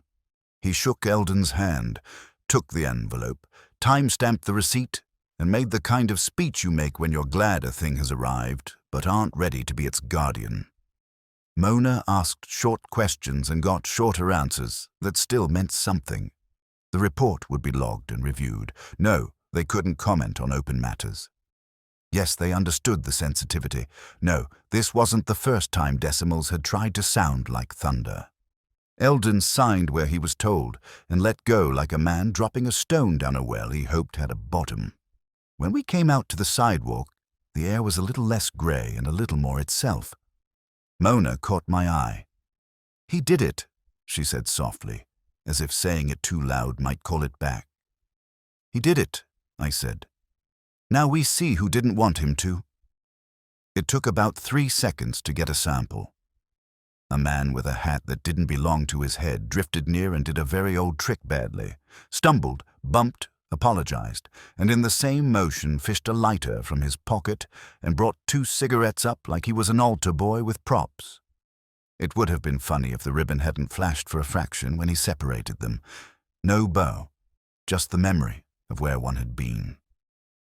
"Allow me," he said to Eldon with a smile that had been rented from courtesy. "Allow me," I said back, and took his wrist before flame met paper. There's a way a wrist feels when it belongs to a man who learned to lift crates before he learned to lift money. This one had it. He made to twist free. He didn't make it far. From behind me, A hand that belongs to Saul Panzer did a small thing to a shoulder, and the man remembered how to behave in public. "Crooked knuckle," I said conversationally, looking at his right hand. "Do the world a favor and straighten it someplace quiet." Up close, he was the sketch Rafe had described. Tallish, narrow through the chest, a right index finger healed wrong from a break you don't report if the man who gave it orders your lunch. His hat lost the fight with the sidewalk, and I took the lighter before the hat could return with friends. It smelled faintly of licorice and guilt. "Name," I said. "Go to hell," he said, which I've heard pronounced with more invention. "We're charter members," Mona said dryly. "We'll send a postcard." Saul steered him into a doorway where the building did the muffling. "He calls himself Yarrow," Saul said after a quick pat acquired a wallet without credentials and a matchbook with a Red Hook bar logo. "That'll do for now." I phoned Wolfe. He answered like he'd needed the interruption. "A man with the crooked knuckle tried to light two under our noses," I said. "Saul has him. Lighter smells like anisette and ambition." "Bring both," Wolfe said. "Not the ambition." We did, with Mona shadowing us because she knows how to be present without writing yet. In the office, Fritz was rearranging a vase like symmetry could forgive trespass. Wolfe watched us the way a general watches a hill he already owns. Saul set Yarrow into a chair that had seen better arguments. I put the lighter on Wolfe's blotter. He didn't touch it. He sniffed once, and his upper lip made a small, disgusted concession. "Anise," he said. "Also a faint resin. Mr. Goodwin, open the bottom drawer." I did. He's kept a pocket-field book there since a case that involved moth flakes and poor taste. He flipped a page with one finger. "Anethole," he said. "It is used to flavor. It is sometimes used to cover. Mr. Voss's habit provided a convenient pretext. Whoever contrived this intended him to exchange harm with another without realizing the exchange. The second parcel's craft improved because the hand grew confident." Yarrow looked from the lighter to Wolfe to Saul with a reprisal schedule in his eyes and found none available. "You going to call the cops?" he asked. "Eventually," Wolfe said. "But first you will say for whom you purchased ribbon. Then you will say who paid you to bring this little theater to city property." Yarrow pressed his lips into the shape of a man who thinks silence builds equity. Saul adjusted the angle of the air near his shoulder, and silence lost a point. Yarrow said at last, spitting the name like it was hot. Not from his mouth, from his table. Men talk around a table. They say, the Voss problem needs discouragement. They say, make him hold his end. They do not say, kill. I am not a killer, I am a messenger. Sometimes messages are heavy. "Tonight's was light," I said. "You are trying for a symbol with a spark." "I don't care for symbols," he said, which was almost a joke given the day he'd had. Wolfe's lids descended a fraction. "You care for money. You will sign a statement naming those at the table. You will include Mr. Latt if he was there." Yarrow stared, then wheeled his eyes to me. "The smooth one with teeth. He likes to be there. He didn't like this. He said it was crude." He swallowed contempt on the last word, which told me even he knows the difference between crude and stupid. "Good," Wolfe said. "Mr. Latt is unscrupulous, but not homicidal. He is a wire, not a knife. Mr. Bedrosian employs both. Mr. Panzer, take Yarrow to a room we use for men who think with their hands. He may write there." Saul took him. A minute later, the noises stopped being anything but a faint scrape of pen on paper. Wolfe pushed the lighter across the blotter with the back of his knuckle to me. "Bag it. I have no intention of igniting any object connected to men who think tying bows is cunning." Mona had been quiet, which for her is a choice. "You'll give me a quote," she said to Wolfe. It wasn't a question. "You may quote me," he said, "that some men attempt to substitute drama for ethics. I prefer ethics. Drama is cheaper and costlier both." She smiled with the part of her mouth that writes, not the part that eats. That will do. The phone rang, and Fritz brought it in as if it were a cup you shouldn't slosh. Rafe. His note was done already. Neat script, cautious words, just enough to save his skin if it came to that. He hadn't written a last name for Yarrow because he didn't know it, but he'd given ours. Rafe Polinsky. He added a small remark that mattered. The first customer had specified the embossing card with a phrase for the pressman, deep bite, and had corrected the pressman's use of impress to impressing, a null detail you only notice if you've spent too long near men who preen at diction. Franklin? I said. Yes, Wolfe said mildly, and no. I waited, because you do when he gives you both doors at once. Mr. Latt specified the card, Wolfe said, but only because he has seen such cards used for other purposes. Who else has corrected a pressman here recently? Who has had cards made in the last month? Cards for a product launch, perhaps, requiring the same plate and biting depth? Who would send a sentence to a journalist with a metaphor about decimals and thunder and feel proprietary about the phrasing? He opened his eyes. Miss Pike. I didn't argue reflex. I examined it. Lenora had borrowed the key the night Eldon's desk was moved. Lenora had the discipline to time a rumor, not just light it. Lenora had motive to keep Eldon from martyring the company and herself. But ribbon had offended her taste in Section 3. Wolfe reads taste like he reads Latin. You think she ordered the stationery for the launch and used the same shop for Eldon's warning, I said, and gave Franklin the language and let him carry the mask. She prefers control to exposure, he said. She would not tie ribbon. She would hire a hand that enjoys ribbon. She would not send a parcel to my house. She would prefer I deduce it. She did not plan murder. She planned deterrence with theatre. Mr. Bedrosian's errand boy attempted to hijack the theatre for tragedy. You're not letting Lenora off, Mona said. No admiration intended, just accuracy. No, Wolfe said. I'm weighing. She wrote to you, Miss Harrow. Count your decimals before the thunder, because she wanted your attention on Franklin's rounding and not on her steering. She borrowed the key to move a jar by an inch because symbols move men like Mr. Voss as surely as numbers do. She miscalculated in one respect only, that anything she set in motion would remain under her hand. Story of the species, Mona said. The bell gave us a coda. Lenora stepped in without the coat this time, like a woman who had come from a run she didn't sweat.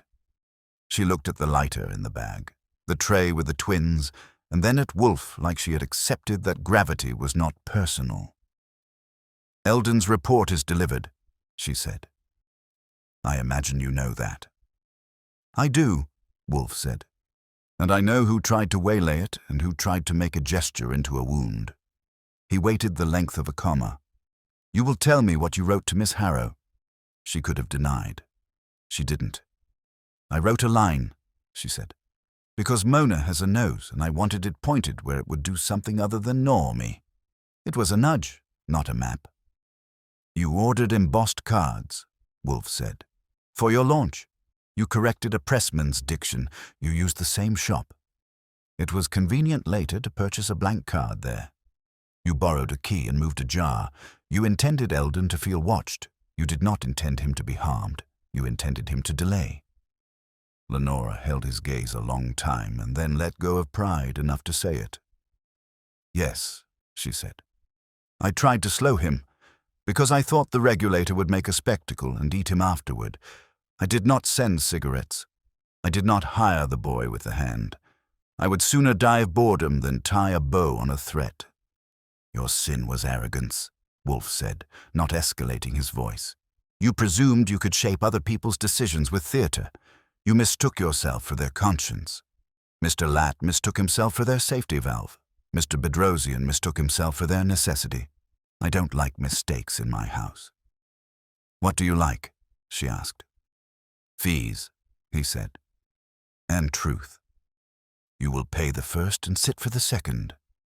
There was the soft sound of a pen stopping in the back room. Yarrow had found an end to his sentence. I went and got his page. It had 3 names from the warehouse table. One was Aram. One was a lieutenant we could hand to any precinct. The third was a surprise that earned its keep.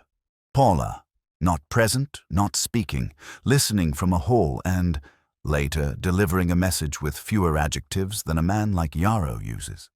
She had fetched ribbon for a dinner place card last month, he wrote, and argued with the clerk about shade. Clove gum and sisterhood, I said. She kept it quiet for Lenora, and then, what? Ran an errand for Aram's boys too. Family systems are sloppy, Mona murmured. Lenora took the page like it was hot and read it without blinking. Paula is not a fool, she said, and meaning, she would not betray me. What she didn't say is the only sentence that mattered. Unless. Wolfe's palm lifted half an inch. Tomorrow morning, he said, everyone returns.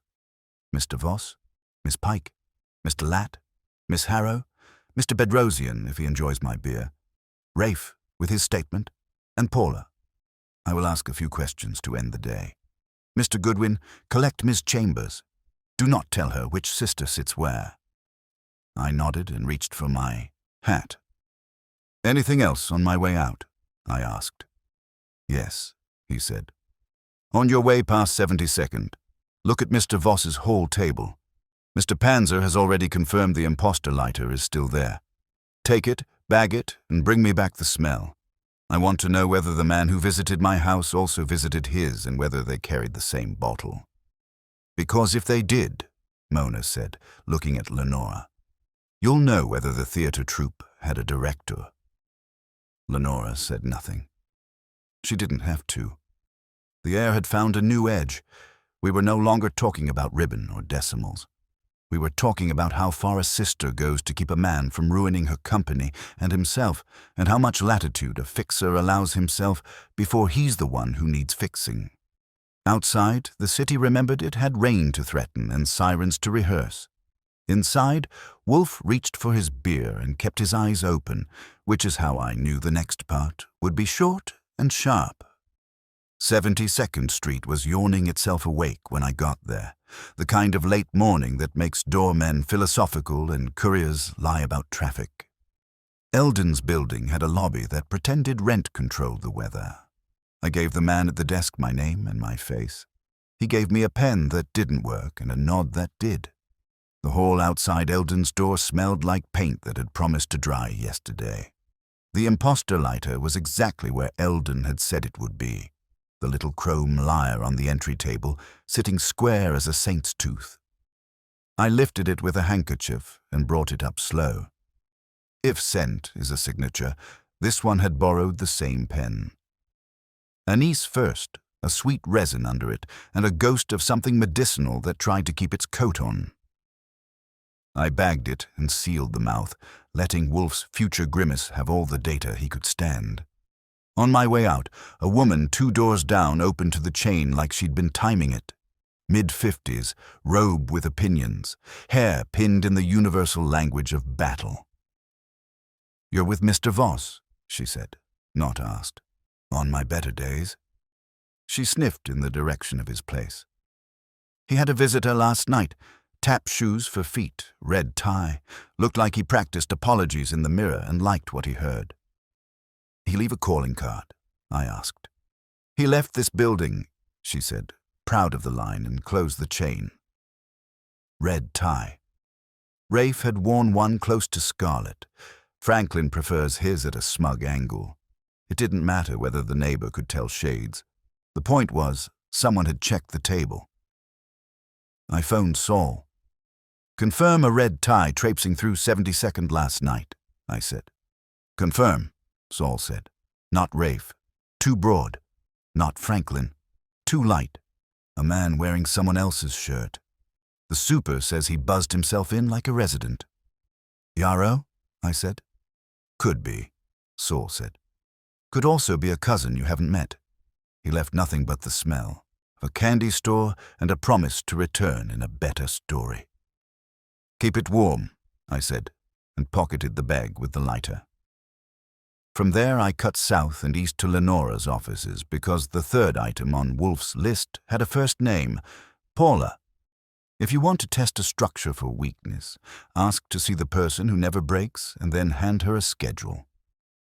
The reception desk tried its best steel on me. I offered charm and the fact that I was the man who would create a worse scene in the hallway. The combination made a key appear. Paula's office was tidy the way an apology is tidy after you've rehearsed it. She looked up and did the arithmetic of my face again. Same answer as last time. Complication. She didn't chew gum. She kept her mouth steady. "You're earlier than I hoped," she said. "Which is my mistake. I should have hoped differently." "Archie Goodwin," I reminded her, because names in rooms can keep people honest. "We've met on a dark night with a paperweight." She didn't blush. She doesn't keep blush in the top drawer. "I have work." "You do," I said. "It includes coming with me." She looked past me to the hall. Now, Wolfe says please in exactly one language. This is it." She considered. Not whether to argue, whether to bring a bag that says she's the type who always has a spare charger and a clean handkerchief. She took neither. "Let me tell Lenora." "Let me do my job," I said, and we walked. On the sidewalk she found the clove gum. The smell got out the second the wrapper thought about being free. "Habit," she said, because she'd seen me register it once already. "I never hold it against a habit until it tries to run a case," I said. "Why were you outside a warehouse door in Red Hook listening to men decide whether someone else should be brave?" She didn't flinch. "Because if men at tables decide to say something into the world, it affects my calendar, and because my sister believes she can shape weather with a posture. I prefer umbrellas." "Did you fetch ribbon for place cards last month?" "Yes." "And for cigarettes that didn't ask to be twins?" "No." She didn't miss the beat. "I am not in the business of props. I'm in the business of paper. The place cards were for a launch. The card for Mona. That was Lenora.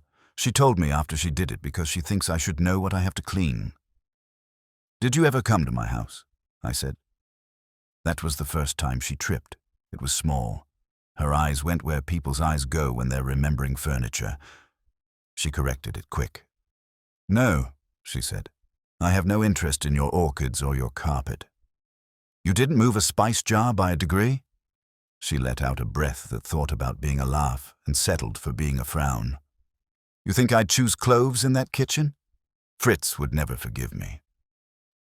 We crossed at a light that loved no one. A man about Yarrow's height turned from a bakery window and admired a bus schedule. His hat didn't belong to him either. I kept us moving with a pace that makes tails decide they forgot something on the stove. "You sent Rafe for anything?" I asked. "I have never spoken to that man," she said, and tasted the words to make sure none were poison. "If he wrote my name down, he's writing fiction." "He wrote your name like a man who wants to sell it later," I said. "He also wrote that you argued shades with him. That's a nice detail to invent." She clicked her tongue and chewed to punish herself. "Luke at the stationer," she said. "Not Rafe. I argued with Luke about Cardinal versus Scarlet, and the difference between deep bite and deep impression. Rafe works nights. I avoid places that believe nighttime is the natural habitat of good decisions. It fitted the contour Wolfe had sketched. It didn't wash her hands. It told me where the soap was kept. Back at the brownstone, Fritz had set out glasses like water could clarify character. Wolfe said Miss Chambers, which is his version of the warm handshake, and pointed her to a chair that makes people feel sturdy before it subtracts an inch of confidence. I set the bag with the hall table lighter on the desk. Wolfe didn't reach. He let the smell work the room. Paula noticed it and frowned. Whoever thinks licorice makes things taste like not death has never had a mother who boiled fennel. "Names for the table in Red Hook," Wolfe said. "Aram," she said. "His second, whose badge says foreman and whose brain says right hand. Yarrow, a lawyer who leaves no postcard. Franklin was there early and left before talk got to the part where men let themselves sound brave.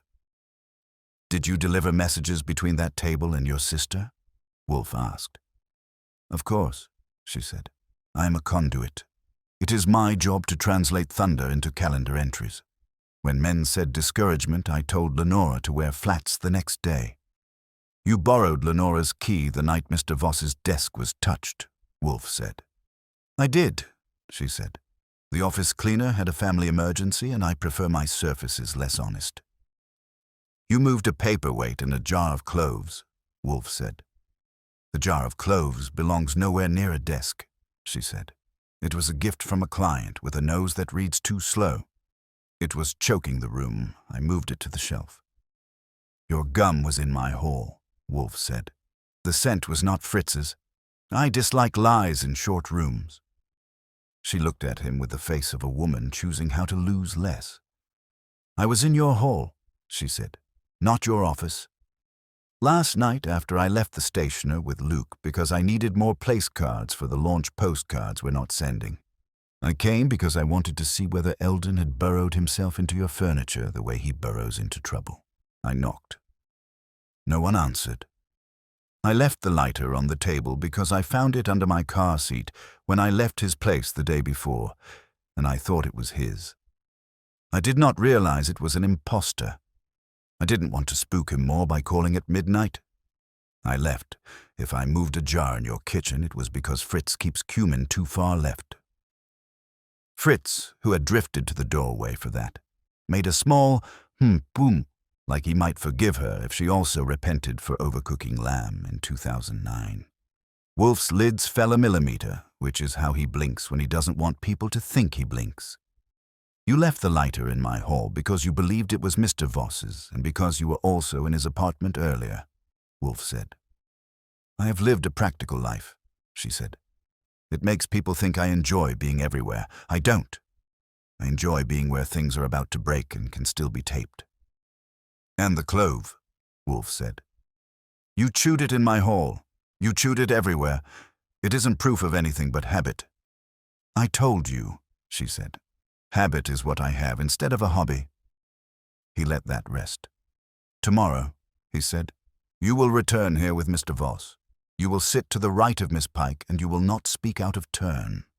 Between now and then, you will not warn anyone that I intend to embarrass them. Which anyone? She said. Pick a pronoun, he said. I took Paula back out, because Wolfe likes his rooms to reset without people watching. On the stoop, a car idled too long for its radiator. I memorized the plates out of courtesy. The man behind the wheel read a paper upside down like the print was in a language he recognized by shape. I waved. He decided the light had turned green. When I got back in, Mona had turned her chair a fraction to keep both Wolfe and the door in her triangle. She was in your hall, she said. Yes, Wolfe said. She is not the director. She is the stage manager. She tapes things as she says and believes that virtue. It is not. It is convenience. Then tomorrow you put the director on, Mona said. Tomorrow, Wolfe said. I will yoke 3 vanities to one cart and see who pulls how hard. Mr. Latt will deny the cigarette theatre until he can deny no more. Mr. Bedrosian will deny knowledge of the bow while accepting credit for the thunder. Miss Pike will defend the sentence she wrote while refusing the blame for its echo. Rafe will perform contrition. Yarrow will pretend to spell. Miss Chambers will try to take the blame that isn't hers to protect the person she loves. And Mr. Voss will realize that every person in the room believed they knew what he should do with his courage. Which is when you'll tell them what they did do with it, Mona said. Wolfe didn't answer, which is his way of admitting agreement in a dialect only I'm paid to translate. He reached with 2 fingers for the bagged lighter from Eldon's hall, lifted it, inhaled once, and set it down with the kind of face he saves for bad wine. Same bottle, he said. The man who visited my house also visited Mr. Voss's. He believed the prop would be admired for itself. Men who love their means more than their end always do. Rafe, I said. No, Wolfe said. Rafe admires other people's money. He does not invest his own in risk. The person who placed that lighter wanted to be near the stage. Franklin would hire a man. Bedrosian would bark for one. Miss Pike would not. Miss Chambers would deliver one if asked by either, but not to me. She came to me out of habit. The only person left who likes to be near the stage and believes he polishes the footlights rather than stands in them is— He didn't say the name, because the bell did. Franklin Latt, punctual for once when summoned by his own nerves, stood in the opening with a face trying to look like good faith. "You left a question," Wolfe said, before Franklin could choose a pose. "Answer it. Did you place a lighter in Mr. Voss's hall and in mine?" "I placed one in his," Franklin said, calculating whether to feel ashamed. "Not in yours. I came by here last night to speak to Eldon if he'd been with you. I didn't ring. I have some sense. I left nothing." "You have less sense than you admire," Wolfe said. "You are admitted tomorrow at 11. Bring your sincerity, I'll weigh it." Franklin left with the relief of a man who has convinced himself a postponement is a pardon. Wolfe shut his eyes, and the room learned to be polite around it. "Tomorrow," he said. "Tomorrow," I echoed, and I didn't have to ask which part of the ritual would get us there. We were past symbols and knee-deep in the motive they'd been hides for. The brownstone was quiet. Fritz was in the kitchen scratching at a recipe that had gotten on his bad side. Outside, the city rehearsed its sirens. Inside, the tray held twins that had never burned and a lighter that had never belonged to anyone until it did. And I had the feeling you get the night before a storm you know by smell. When the air is tired of pretending and the sky's about to admit it remembers how to speak. Wolfe doesn't pace, so the house does it for him. The night before any big show, the brownstone has a way of settling and unsettling like a cat on a piano lid. Fritz grumbled at a saucepan that had misunderstood his instructions. Saul's ghost moved past the front windows often enough to teach the neighbors a thing about weather, and I made the sort of circuit a man makes when he knows the next day is going to require his feet and his head at the same time. At 10, the phone tried on a ring that meant it wanted to be answered by me. Rafe, trimmed vowels and breath you could iron shirts on. "Sir," he said, and the word bent in the middle. "A gentleman has just suggested that tomorrow morning is a poor time for me to show my face in your establishment. He said there are windows across from your address that do not like me. I prefer a door. Where are you?" "On the corner, 3 blocks north," he said. "In a phone booth I do not think anyone remembers fondly." "Stay inside your nostalgia," I said, and whistled Saul in through the receiver. He was already on the stoop. "That's why you pay him." 3 minutes later, Rafe was in our hall with his tie in better order and a look that said he had realized the difference between gossip and cooperation. "I brought this," he said, producing a small ledger. It was the sort of book you pretend is for cash and use for conscience. In it were 2 entries, both cash, both neat. One had a penciled notation, "Cardinal, deep bite," with a little pressman's mark next to it. The other, "Scarlet, repeat, cleaner tape." He watched me read it. "The first is Mr. Latt's commission. The second is the man Mr. Bedrosian's table sent me." He wanted the ribbon to lie flatter. "Tape?" I asked. He tapped the page with a fingernail that could slice paper. "You undersell the craft. If you want 2 cigarettes to seem like strangers until they are introduced, you use a narrow backing under the band. People who believe in symbols like to be fussy." "Names?" I said. "Beyond the ledger entries you've decorated." "I wrote no names," he said. "I remember faces, but I can describe the second's cuff the way a tailor would. Frayed at the fold, mended by a woman with a good eye and poor thread." "Yarrow?" I said. "Or his house." Saul's chin moved a degree. He had parked himself at the parlor arch and was reading Rafe's posture like a menu. "What about pressure?" he asked. "You said a gentleman who prefers windows to doors." Rafe smoothed the ledger. a man with a hat he borrowed from a better head, standing under the awning of a shuttered salon. He smiled with only the lower half of his face. He said if I attended tomorrow, I would be introducing myself to anonymity sooner than I planned. "Describe him," I said. He did, and it was our lamp-post polisher with a haircut. Not Aram's second, not Franklin, not a cop. A man whose business card would read adjacent. Wolfe was listening under closed lids, which is his version of keeping the pen uncapped. He said, "You will attend," without opening them. "You will bring the ledger, you will sit where Mr. Goodwin tells you, and you will enjoy the utility of public air. If any gentleman with an awning hankers for anonymity, I will offer him mine."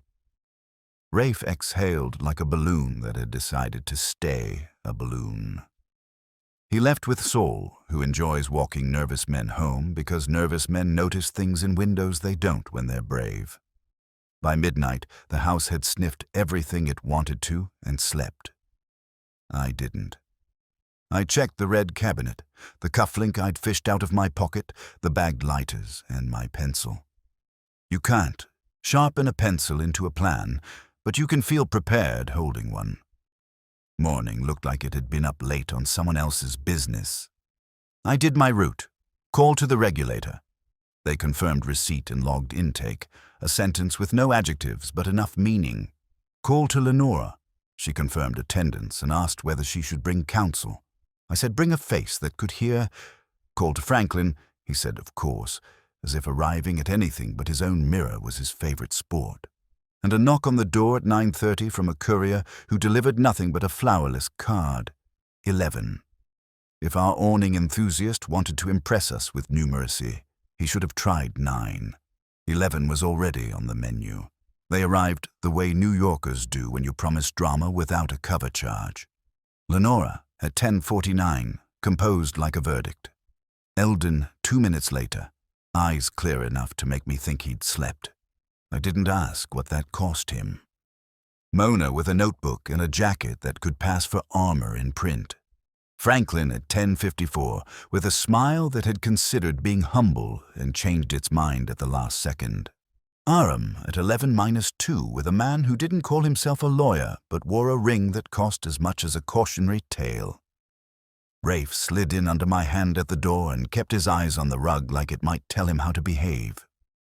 Paula at the stroke, neat, precise, with her clove already decided against. Yarrow came behind Saul like a piece of inventory that had been reconciled and found wanting. I arranged them, which is the small privilege of a man who is going to be writing the minutes they don't get to approve. Lenora on Wolfe's right, because she wouldn't allow anywhere else without making you know it. Eldon to the left, braced between responsibility and the rest of his life. Franklin where he could be seen by Rafe and not by his better instincts. Aram opposite the tray, because a man like that should have to look at the thing he pretended to scorn. Paula between Lenora and Eldon, a placement that would make her choose. Mona with a line of sight to Wolfe and to the door. Rafe low and small where he could watch hands. Yarrow behind Saul in a seat that didn't believe the word comfort. Fritz brought water. Wolfe dislikes water at 11 but likes Fritz, so he didn't object. The tray was on Wolfe's blotter. The twins, the lighters in their bags, the ledger, the cufflink, the contract, the key log, the 2 written statements Rafe and Yarrow had signed with hands that didn't admire their own scripts. Everything a man needs to conduct a symphony if he prefers brass to strings. Before Wolfe spoke, Franklin tried a prelude. "Nero," he said, which is how you learn that a man has decided to be familiar with the knife. "If this is an arraignment, I've been in better rooms for it." "It isn't," Wolfe said. "Arraignments involve a judge. I am a gardener. I arrange. And when I am done, weeds don't feel misjudged, they feel seen." Aram grunted something like approval. Mona's pencil smiled. Lenora crossed one leg over the other with the kind of restraint that tells you she had thought about crossing both. "Mr. Voss?" Wolfe said without turning his head. Your report is lodged." He did not ask. He stated, and Eldon nodded as if reporting to reality. "Good. Then this is not a contest for the salvation of the public. It is an inquiry into the sanctity of my house." He touched the bag with the hall table lighter with one finger like it might explode from respect. "Someone placed this on my table to indicate presence and cunning. It indicates neither. It indicates vanity and a poor nose." Paula lifted her chin. "I left a lighter," she said, and the room pivoted a degree her way. "I believed it was Eldon's. I did not place one here. I did not know there was one here." "You left one there," Wolfe said, "and that is admissible as a fact without being useful as a conclusion. The same bottle flavored this and the one left in my hall. But the man who visited here didn't knock, and you dislike knocking without purpose." Franklin cleared his throat with a sound that had wanted to become rhetoric for years. "I left a lighter at Eldon's," he said. "Not to threaten, to warn. The one here isn't mine." He cut his eyes to Rafe, and Rafe, to his credit, didn't blink. Aram's lawyer-shaped man leaned in. "We are here to hear the accusation and to deny it," he said. "Then we will go." "You will go when I'm finished," Wolfe said. The tone wasn't loud. The air shed suggestions. "Mr. Bedrosian, you hired men who hired a man who thought he could turn a symbol into an injury. He failed because Mr. Goodwin has a taste for interrupting amateur theatre. You can remedy your personnel choices at leisure. Mr. Latt, you attempted to delay by removing a document. You failed because Mr. Goodwin also has a taste for sitting in the dark and making remarks. You can remedy your employment by keeping your hands out of other people's drawers." Franklin smiled anyway. He can't help it. It's the part of his face that gets paid. "I'll take your note under advisement." Wolfe's gaze went to Lenora as cleanly as a man sets a knife on a cutting board. "Miss Pike, you wrote to Miss Harrow. You borrowed a key. You moved a jar. You purchased cards for a launch with a plate you later permitted to be used for a warning. You authored a sentence that you liked for its neatness and not for its truth. You thought you could shape a man's decisions with theatre. Then you discovered that theatre attracts playwrights. Lenora took it, which is a talent. You're not wrong, she said evenly. I tried to slow him because I thought the world would do worse than I could if he ran at it with a flag. I did not write a note to threaten him. I wrote to Mona to aim her attention. I moved a jar because it was ugly. I bought cards because the printer had my plate, and if I had it to do again, I would talk my partner to the ground and then sit with him at the regulator's desk instead of nudging him like a coward. That was either the best lie or the best confession we'd had. Mona's pencil made a small sound, like approval had been noticed and put aside. Paula's hands, which don't mind keys, went quiet on her lap. Wolfe's eyes went to Paula then, and you could feel Lenora's spine prepare itself. Miss Chambers, you ferried words between rooms. You fetched place cards. You cleaned surfaces that didn't ask you to. You went to the warehouse door because your calendar depends on other people's decisions, and you have spent a life making other people's decisions polite. You were in my hall. You did not tie ribbon. You did not instruct Yarrow. But you did one thing more important than either. I had seen the line he'd drawn in chalk. I hadn't seen where he meant to cross it. Paula didn't move. Name it, she said. You told your sister she could handle Mr. Voss, Wolfe said. Not that she should, that she could. You were the wind at her back when she decided that theatre was a tool. You dislike spectacle, but you gave it your calendar. That makes it punctual. Paula's head inclined a fraction, the way some women bow when the church is too small for the God they carry.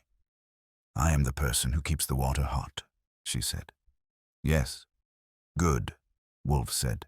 Then you will help me cool it. Mr. Goodwin. I took the ledger and the statements and the bagged lighter and did the circuit around the room. Evidence is less about what you hand people than what you make them do with their hands. Franklin kept his fingers off the ledger like a priest avoiding a rival scripture. Aram's second tapped the bag with the lighter and tried to look bored. Rafe signed his own signature again on the statement, and his hand didn't tremble. He had chosen a side. Yarrow signed as if learning to spell. I was putting the ledger back when the bell made a decision. Saul slid to it without theatrics and returned with a man who was, for once, neither invited nor surprised.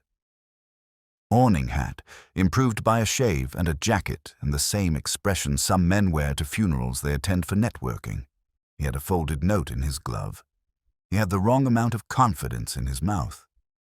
"For Mr. Wolfe," he said crisply, "from a friend who prefers not to be named." "Of course he does," I said, and took it.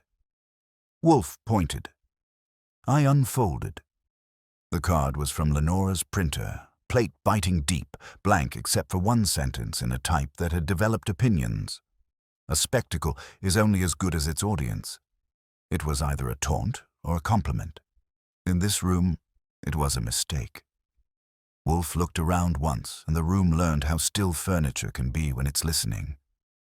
"Very well," he said. "Since our anonymous correspondent values audience, we will give him one. Sit, attend, be quiet. I will now tell you what each of you did, and why you are in this room together instead of scattered around the city, congratulating yourselves on your own cleverness. If there is a time in a day when Eyre hopes to be remembered, it is the second before Wolfe begins to speak like that." I took the chair against the wall with the best angle to every hand and every pocket. Mona's pencil waited. Lenora's shoulders found their line. Paula let her clove gum rest in her purse as if it had been told to behave. Franklin folded his ankles and looked like a man auditioning for innocence. Aram smiled the way a volcano smiles when it forgets the word. Wolfe laced his fingers.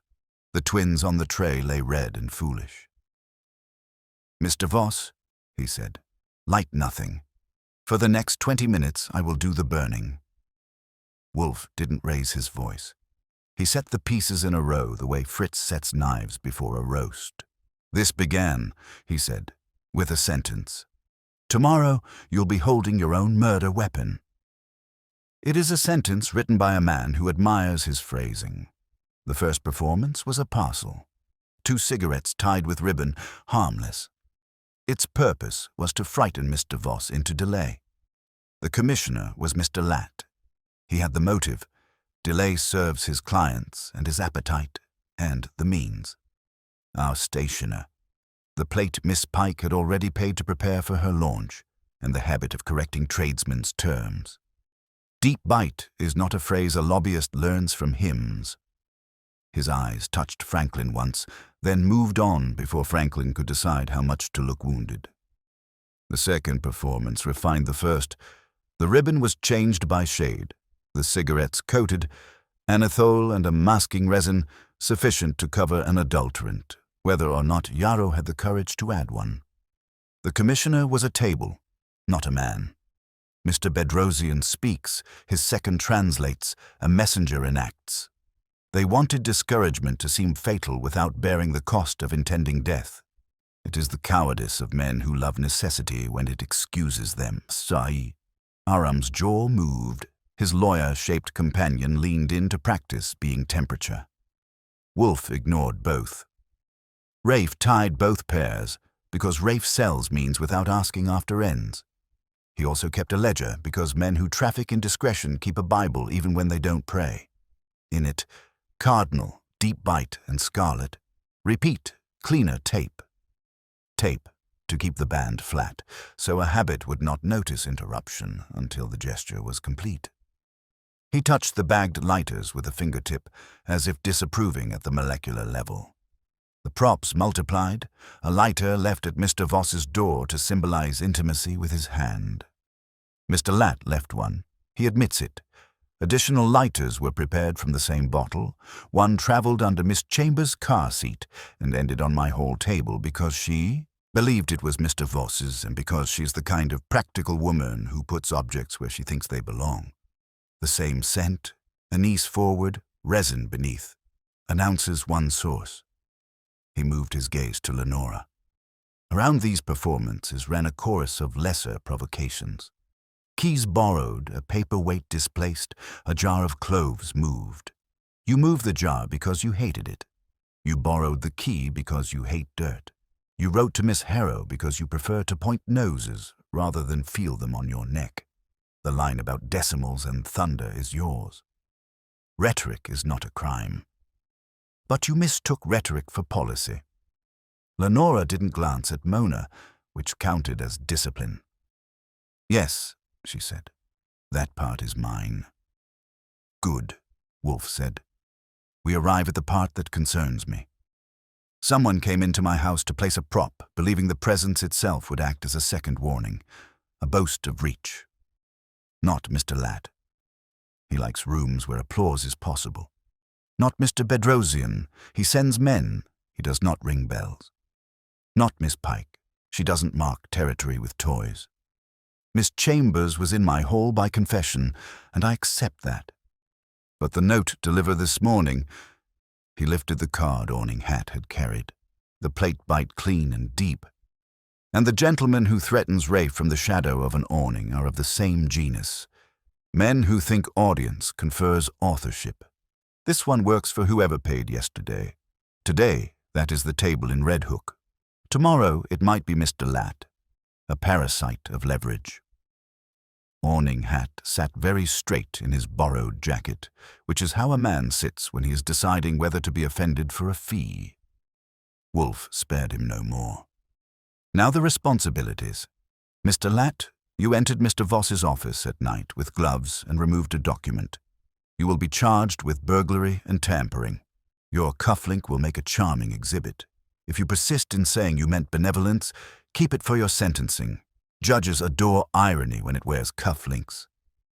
Franklin opened his hands, found no words worth the rent, and let them fall. Mr. Bedrosian, Wolfe went on, your agent attempted an assault by symbol this morning on Worth Street. He will be charged. If you imagine that insulating yourself by phrasing orders around a table will protect you, stop imagining. Tables leave rings. Yarrow's statement names you, and he will sign it again in a room with a stenographer. Will you deny him? Fine. Your second was there. Your lawyer can decide whether he prefers an accessories fee to a retainer. Aram's eyes had gone very still. His second looked as if the ring on his finger had gained weight. Rafe, Wolfe said without irritation, you will testify to both transactions, including the detail about tape. Your ledger will acquire an audience larger than you like, in exchange for your candor and the minor service of having almost been frightened. I will speak for you when the district attorney's office decides whether to classify you as a necessary evil or the other kind. Rafe inclined his head as if accepting a sentence he had already written for himself. Miss Chambers, Wolfe said, and the room braced for Lenora to absorb whatever was about to strike her sister. You will sit with Mr. Voss at the regulator tomorrow and translate thunder into schedule without meddling in the weather. Your mistake was thinking you could keep people clean by arranging their dirt. The men at that table will not ask you to fetch ribbon again. If they do, you will tell Mr. Goodwin, and I will empty their table for them. Paula's hands stayed quiet. Her mouth had a line of fatigue in it that hadn't been there when she walked in. Understood, she said. Thank you for naming the thing correctly. Miss Pike, Wolfe said, and if there was mercy in him, that is where he put it. You will pay me, and you will decide whether you are the kind of executive who nudges men into errors in private or one who stands with them in public while they do right. I do not require the answer. Mr. Voss does. Lenora looked at Eldon then, openly. I will stand, she said. It might have been to him or to herself. It would be tested elsewhere. Mr. Voss, Wolfe said finally, you will light nothing but your own path. Your habit is not a weapon unless you agree to hold it that way. You will file a complaint against Mr. Latt for entering your office and against Mr. Bedrosian's agent for attempting a theatrical assault. If you choose not to, you do not pay me less, you pay me more. I do not like to be used as a stage. Eldon sat forward and then back, as if his spine had to catch up to his choice. I'll file, he said, and found a steadiness in the second word he hadn't in the first. Not because I like it, because I like what I did this morning more. Good, Wolfe said, and the room learned that he considered the performance concluded. Mr. Goodwin, call Inspector Kramer. Tell him he will find 2 statements prepared to his taste, a ledger he can issue a receipt for, a cufflink eager to testify, and 2 lighters that ought to be examined by a lab which does not conduct itself like a bakery. Mr. Panzer will keep our awning enthusiast seated until the inspector arrives. I phoned. Kramer answered like a man who had just told someone else no. He said, "What now, Goodwin?" And I told him, attempted poisoning by theatre, burglary by glove, a lobbyist with poor judgment, a supplier with poor friends. He said several things that had to be edited for use in schools, and came himself, which meant the air in the room acquired cigars it hadn't asked for, and a tone it couldn't prevent. Kramer stood over the tray, grunted at the twins, bagged the bagged lighters again as if more bags improved morals, and read Rafe's ledger with the suspicious pleasure of a man realizing paperwork might finally earn its calories. He took Yarrow's statement, asked him to repeat 2 names, looked at Aram with the old cop's appetite for seating assignments, and told Franklin not to remove his hands from his lap unless he wanted them cuffed in a less figurative way. He didn't thank Wolfe. He never does. He did say, on his way out with Yarrow and awning hat and the ledger and a schedule of future visits, "If any of this is show, Wolfe, I'll close the theatre." Wolfe said, "Then close bad theatres first." And Kramer said nothing, which was his way of admitting he didn't hate the 3rd act. After the door closed and the house exhaled, Fritz reclaimed the room with glasses and the suggestion we behave as if appetite had not been insulted all morning. Lenora and Eldon left together, not touching, which occasionally means more. Franklin asked me whether he should have his counsel call here or call Kramer. I suggested he call a tailor first because one cuff was going to be dressed differently. He tried to smile and discovered he'd misplaced the right size. Aram went with his lawyer-shaped man and a look that promised someone would sleep uneasily in Red Hook. Rafe asked whether his attendance tomorrow required a tie. I told him it required a throat. Paula paused in the hall to tell me Kuman does belong left. I conceded Fritz's sovereignty over that realm. When Mona lingered, Wolfe looked at her because he respects a mind when it shows its teeth. "You have your line," he said. "I have 2, she said.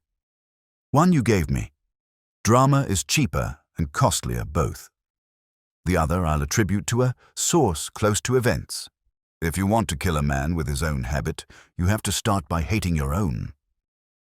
Wolfe considered, and for a blink the corner of his mouth suggested that not all sentences are as vain as their authors. "Print the one that harms least," he said. She tipped 2 fingers and went. The brownstone resumed being itself, which is to say, a place where thought is fed and noise is curated. Fritz brought the beer. Wolfe took it and let the first swallow sit with him, a small, earned truce. I sat and looked at the tray because I like my metaphors where I can see them before they bite. "You didn't name awning hat," I said. "I did," Wolfe said. I named his species. Kramer can supply the binomial. His value to me ends at the door. "You were easy on Lenora," I said. "I was exact," he said. "Her theatre did not invent harm, it attracted it. Exactness is the only kindness I practice." He closed his eyes, which for him is the version of turning a page. The house grew quiet in the right directions. Outside, a siren rehearsed a role that didn't require us today. I filed notes, the cufflink glinted from the blotter like a period, and the twins on the tray lay tied to each other by red that would never burn. Wolfe opened his eyes only long enough to give the last line its place. "The difficulty, with symbols," he said, "is that men begin to believe them. Then they forget the thing they stand for. Appetite becomes costume, ethics, decor, and habit, weapon." He set the glass down. "Better to leave meaning on the tongue and use the hands for their proper business. Such as," I asked, because I can't help stepping into doorways he leaves open. Signaling Fritz, he said, and reached for the bell. It is time for lunch. The brownstone likes its afternoons like Wolfe likes his beer, settled, cold, and uninterested in applause. By 4, the house had taken back its temperature. The twins on the tray were back in the cabinet where props go to die. The cufflink lay in a small dish like a surrender flag, and the lighters were where Kramer's boys had left gaps on the blotter. If justice moved any slower, it would ask for a chair, but it had started moving. The phone burred with an appetite for my ear. Kramer's voice came through with the texture of unfiltered smoke and a disposition to match. "Goodwin," he said. "Your ribbon boy sings on the verse, not the chorus, but he sings." Your errand lad, Yarrow, folded when someone mentioned state time without windows. Bedrosian's right hand is with me telling the world he speaks English only under duress. And Lat's lawyer is practicing a new tone, contrite without perspiration. If any of you are planning to write your memoirs, give them a year. "I'll tell Wolfe to wait," I said. "He'll age it like a Burgundy." Kramer grunted. "Don't get lyrical. The lab thinks the anisik wash was for cover, just like Wolfe said. No compound on the second pair, either not yet or whoever was going to do the real work kept it separate. If you ask me, that's almost worse. People who treat murder like a garnish make me itch." He paused long enough to let a cigar edit his mood. "I'll bring your cufflink back when a judge is finished admiring it. Try not to start another opera before then." I told him we'd stick to chamber music and hung up. Fritz drifted by to ask whether the evening meal preferred veal or conscience. I picked the former. Conscience has been hard to digest this week. At 5:30, Lenora called. She didn't waste syllables on apology. That's a language she probably never learned. "I've spoken to Eldon's counsel," she said. "We're preparing our statement, measured, unexciting, and exactly the sort that enrages men who think headlines are the same as governance. I'll stand at his side. If the press wants an image, they'll get 2. A man doing his job and a partner who should have shut up earlier and didn't." "You'll be quoted," I said, and misquoted. If it helps, Mona has a habit of aiming the misquotes at the right skulls. "I have noticed," she said. "Good night, Mr. Goodwin." 2 minutes later, Mona herself rang with a voice that can turn clean when she needs it. "You'll like the headline," she said. "Not for the poetry, for the utility. I'll make it clear the cardinal pair was theater, and the scarlet pair was escalation. Franklin gets a paragraph he won't cut out and frame. Bedrosian gets more. Paula gets one line that makes her real without making her guilty. And I'll use Wolfe's sentence about drama being cheaper and costlier, both." "Give Wolfe a footnote," I said. "He collects them." "I give Wolfe a shadow," she said. "It's what he prefers." At 6, Saul came in with that easy way he has of not asking for the chair that's already his. "Red Hook's calm," he said. "Calm for a place with fresh footprints. Someone threw a fit in a back office you can smell from the street. Our awning friend tried to peel away. The precinct glued him, and Rafe went home holding his tie like a medal. If he lives long enough to die of boredom, you can say you saved a life." "Put it on my card," I said. "The one with deep bite." "Yeah," he said. "Deep bite. I'll keep the weather steady until morning." When the house goes back to breathing with both lungs, you can feel it. By 7, the orchids were getting their quiet attention upstairs. Fritz started humming to himself, which he denies, and Wolfe had resumed reading Montaigne with the air of a man making sure the essayists hadn't moved the furniture in his absence. I sat with the day's notes and tried them for balance. The scale behaved. Eldon called after 8. He sounded older and better for it. "I filed," he said. "I meant to tell you in person, but if I walked out again, I'd keep going until I saw ocean." "You'll want to save that for when the journalist writes your long read," I said. "How's your hand?" It wants to light too, he said, very level. It won't. Not for a while. Lenora says she'll stand there while I embarrass her. Paula says she'll stand behind us and remind us where we left our dignity. I'm surrounded by women who are better than me at all the verbs that count. That's not a bad way to be surrounded, I said. Sleep. That's your next verb.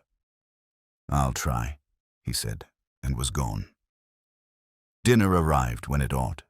The soup was a mild green thing that looked at the world without judgment. The veal was fortunate. The salad was arranged like proof that leaves have geometry. Wolfe didn't talk while he eats unless he's provoked. I didn't plan to provoke him.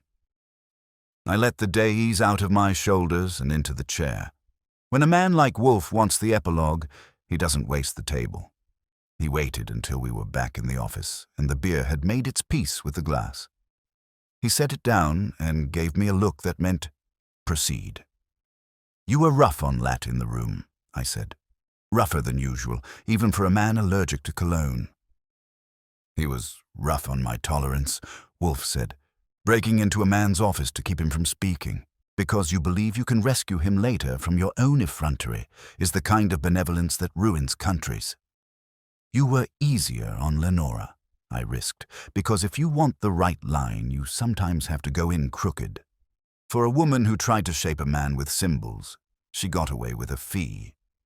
She got away with recognition, he said. It is not small punishment for a pride like hers. Money is what I take when I choose not to take more. Besides, he tilted his head, which for him is a nod. She learned. A rare event. It deserves to be left intact long enough to be of use.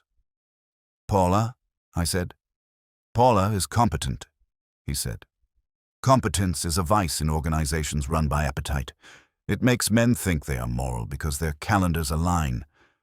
I suspect she will continue to keep people from tripping over their own limbs and occasionally be blamed for not cutting them off. And Eldon? A man with a sentiment and a spine, Wolfe said. The first attracted thieves. The second sent them to the police. It is a fair exchange. I thought of the twins in the cabinet and the ribbon that had imagined itself clever and the lighter on a hall table that had tried to be a visiting card. You said earlier that the difficulty with symbols is that men begin to believe them, I said. You didn't say what to do about that. I did, he said. I told Mr. Voss to light nothing. I told Miss Pike to stand in public. I told Mr. Lat to keep his hands out of drawers. I told Mr. Bedrosian to deal with his own table. I told Miss Chambers to bring umbrellas and stop arranging weather. When people forget the thing a symbol stands for, you remove the symbol and present the thing. And the thing here. Courage, he said, and duty, and appetite, incorrigible as ever.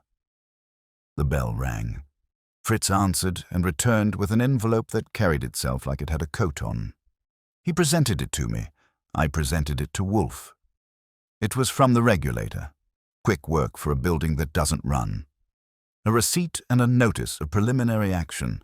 The report had triggered an immediate review and a temporary hold on 2 shipments under 3 flags. One of them had Bedrosian's fingerprints, another belonged to a cousin by a different last name. The third was trying very hard to be invisible. The paper said none of that. It implied all of it if you spoke its dialect. Wolfe read it, grunted once, and slid it to me. There, he said. That is better than an editorial. It is still paper, I said, because I like to be paid for my lines. It is paper with teeth, he said. I will allow it. The phone again. Franklin. I let it breathe twice before answering. Archie, he said, and he sounded like a man who had practiced sincerity until it gained muscle. I've arranged to surrender in the morning. Voluntary. I'm told it suggests I know which side of the table I belong. On good, I said. You can sit on the correct side for once. Tell Wolfe, he said, that if his opinion of me improves by a molecule, I will regard it as a legacy. I'll tell him he didn't hate your tie, I said, and hung up before he decided that was a compliment. When it was quiet again, in the way that includes city traffic and the ticking globe, I realized the case had done the one thing cases should do and rarely manage. It put things where they belonged. It put a report where it could bite. It put a lobbyist where he'd be sized. It put a supplier where heat is expensive. It put a clerk in cooperation and an errand boy in a new trade. Spelling. It put two cigarettes that didn't ask to be twins into a cabinet that doesn't forget.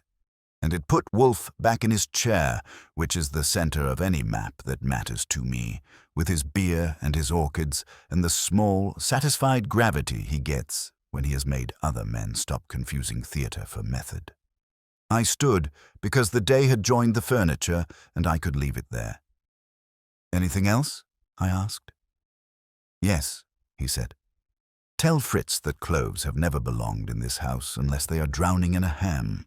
Otherwise, I will invite Kramer to store his cigars in our pantry as a counterclaim. I'll pass it along with reverence," I said. At the door, I looked back.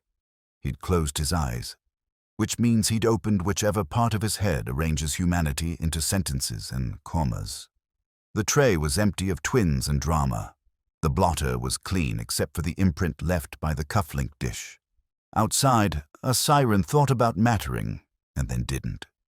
Inside, the floorboards had their unannounced conversation about weight and weather. People think the last act happens when the hero stands and the villain falls. It doesn't. It happens later, around a table, when plates make sense and a man who hasn't stood in 10 years proves again he doesn't need to. We had the note, the ledger, the ribbon, the lighter, the jar moved an inch, the sentence about thunder, the habit waiting to be a weapon. We had all the props. Wolfe had reached through them and pulled the only thread that mattered, who wanted what, and who would pay to get it. That is the whole show. The curtain is just cloth. I went down to tell Fritz the cloves verdict and to phone Saul with a last weather report. Upstairs, Wolfe rang once for beer. If there's a civilization worth defending, it's the one where that bell means the world is in order for exactly the length of a swallow, the length of a swallow, the length of a swallow, the length of a swallow, the length of a swallow, the length of a swallow, the length of a swallow, the length of a swallow, the length of a swallow, the length of a swallow, the length of a swallow, the length of a swallow, the length of a swallow, the length of a swallow, the length of a swallow, the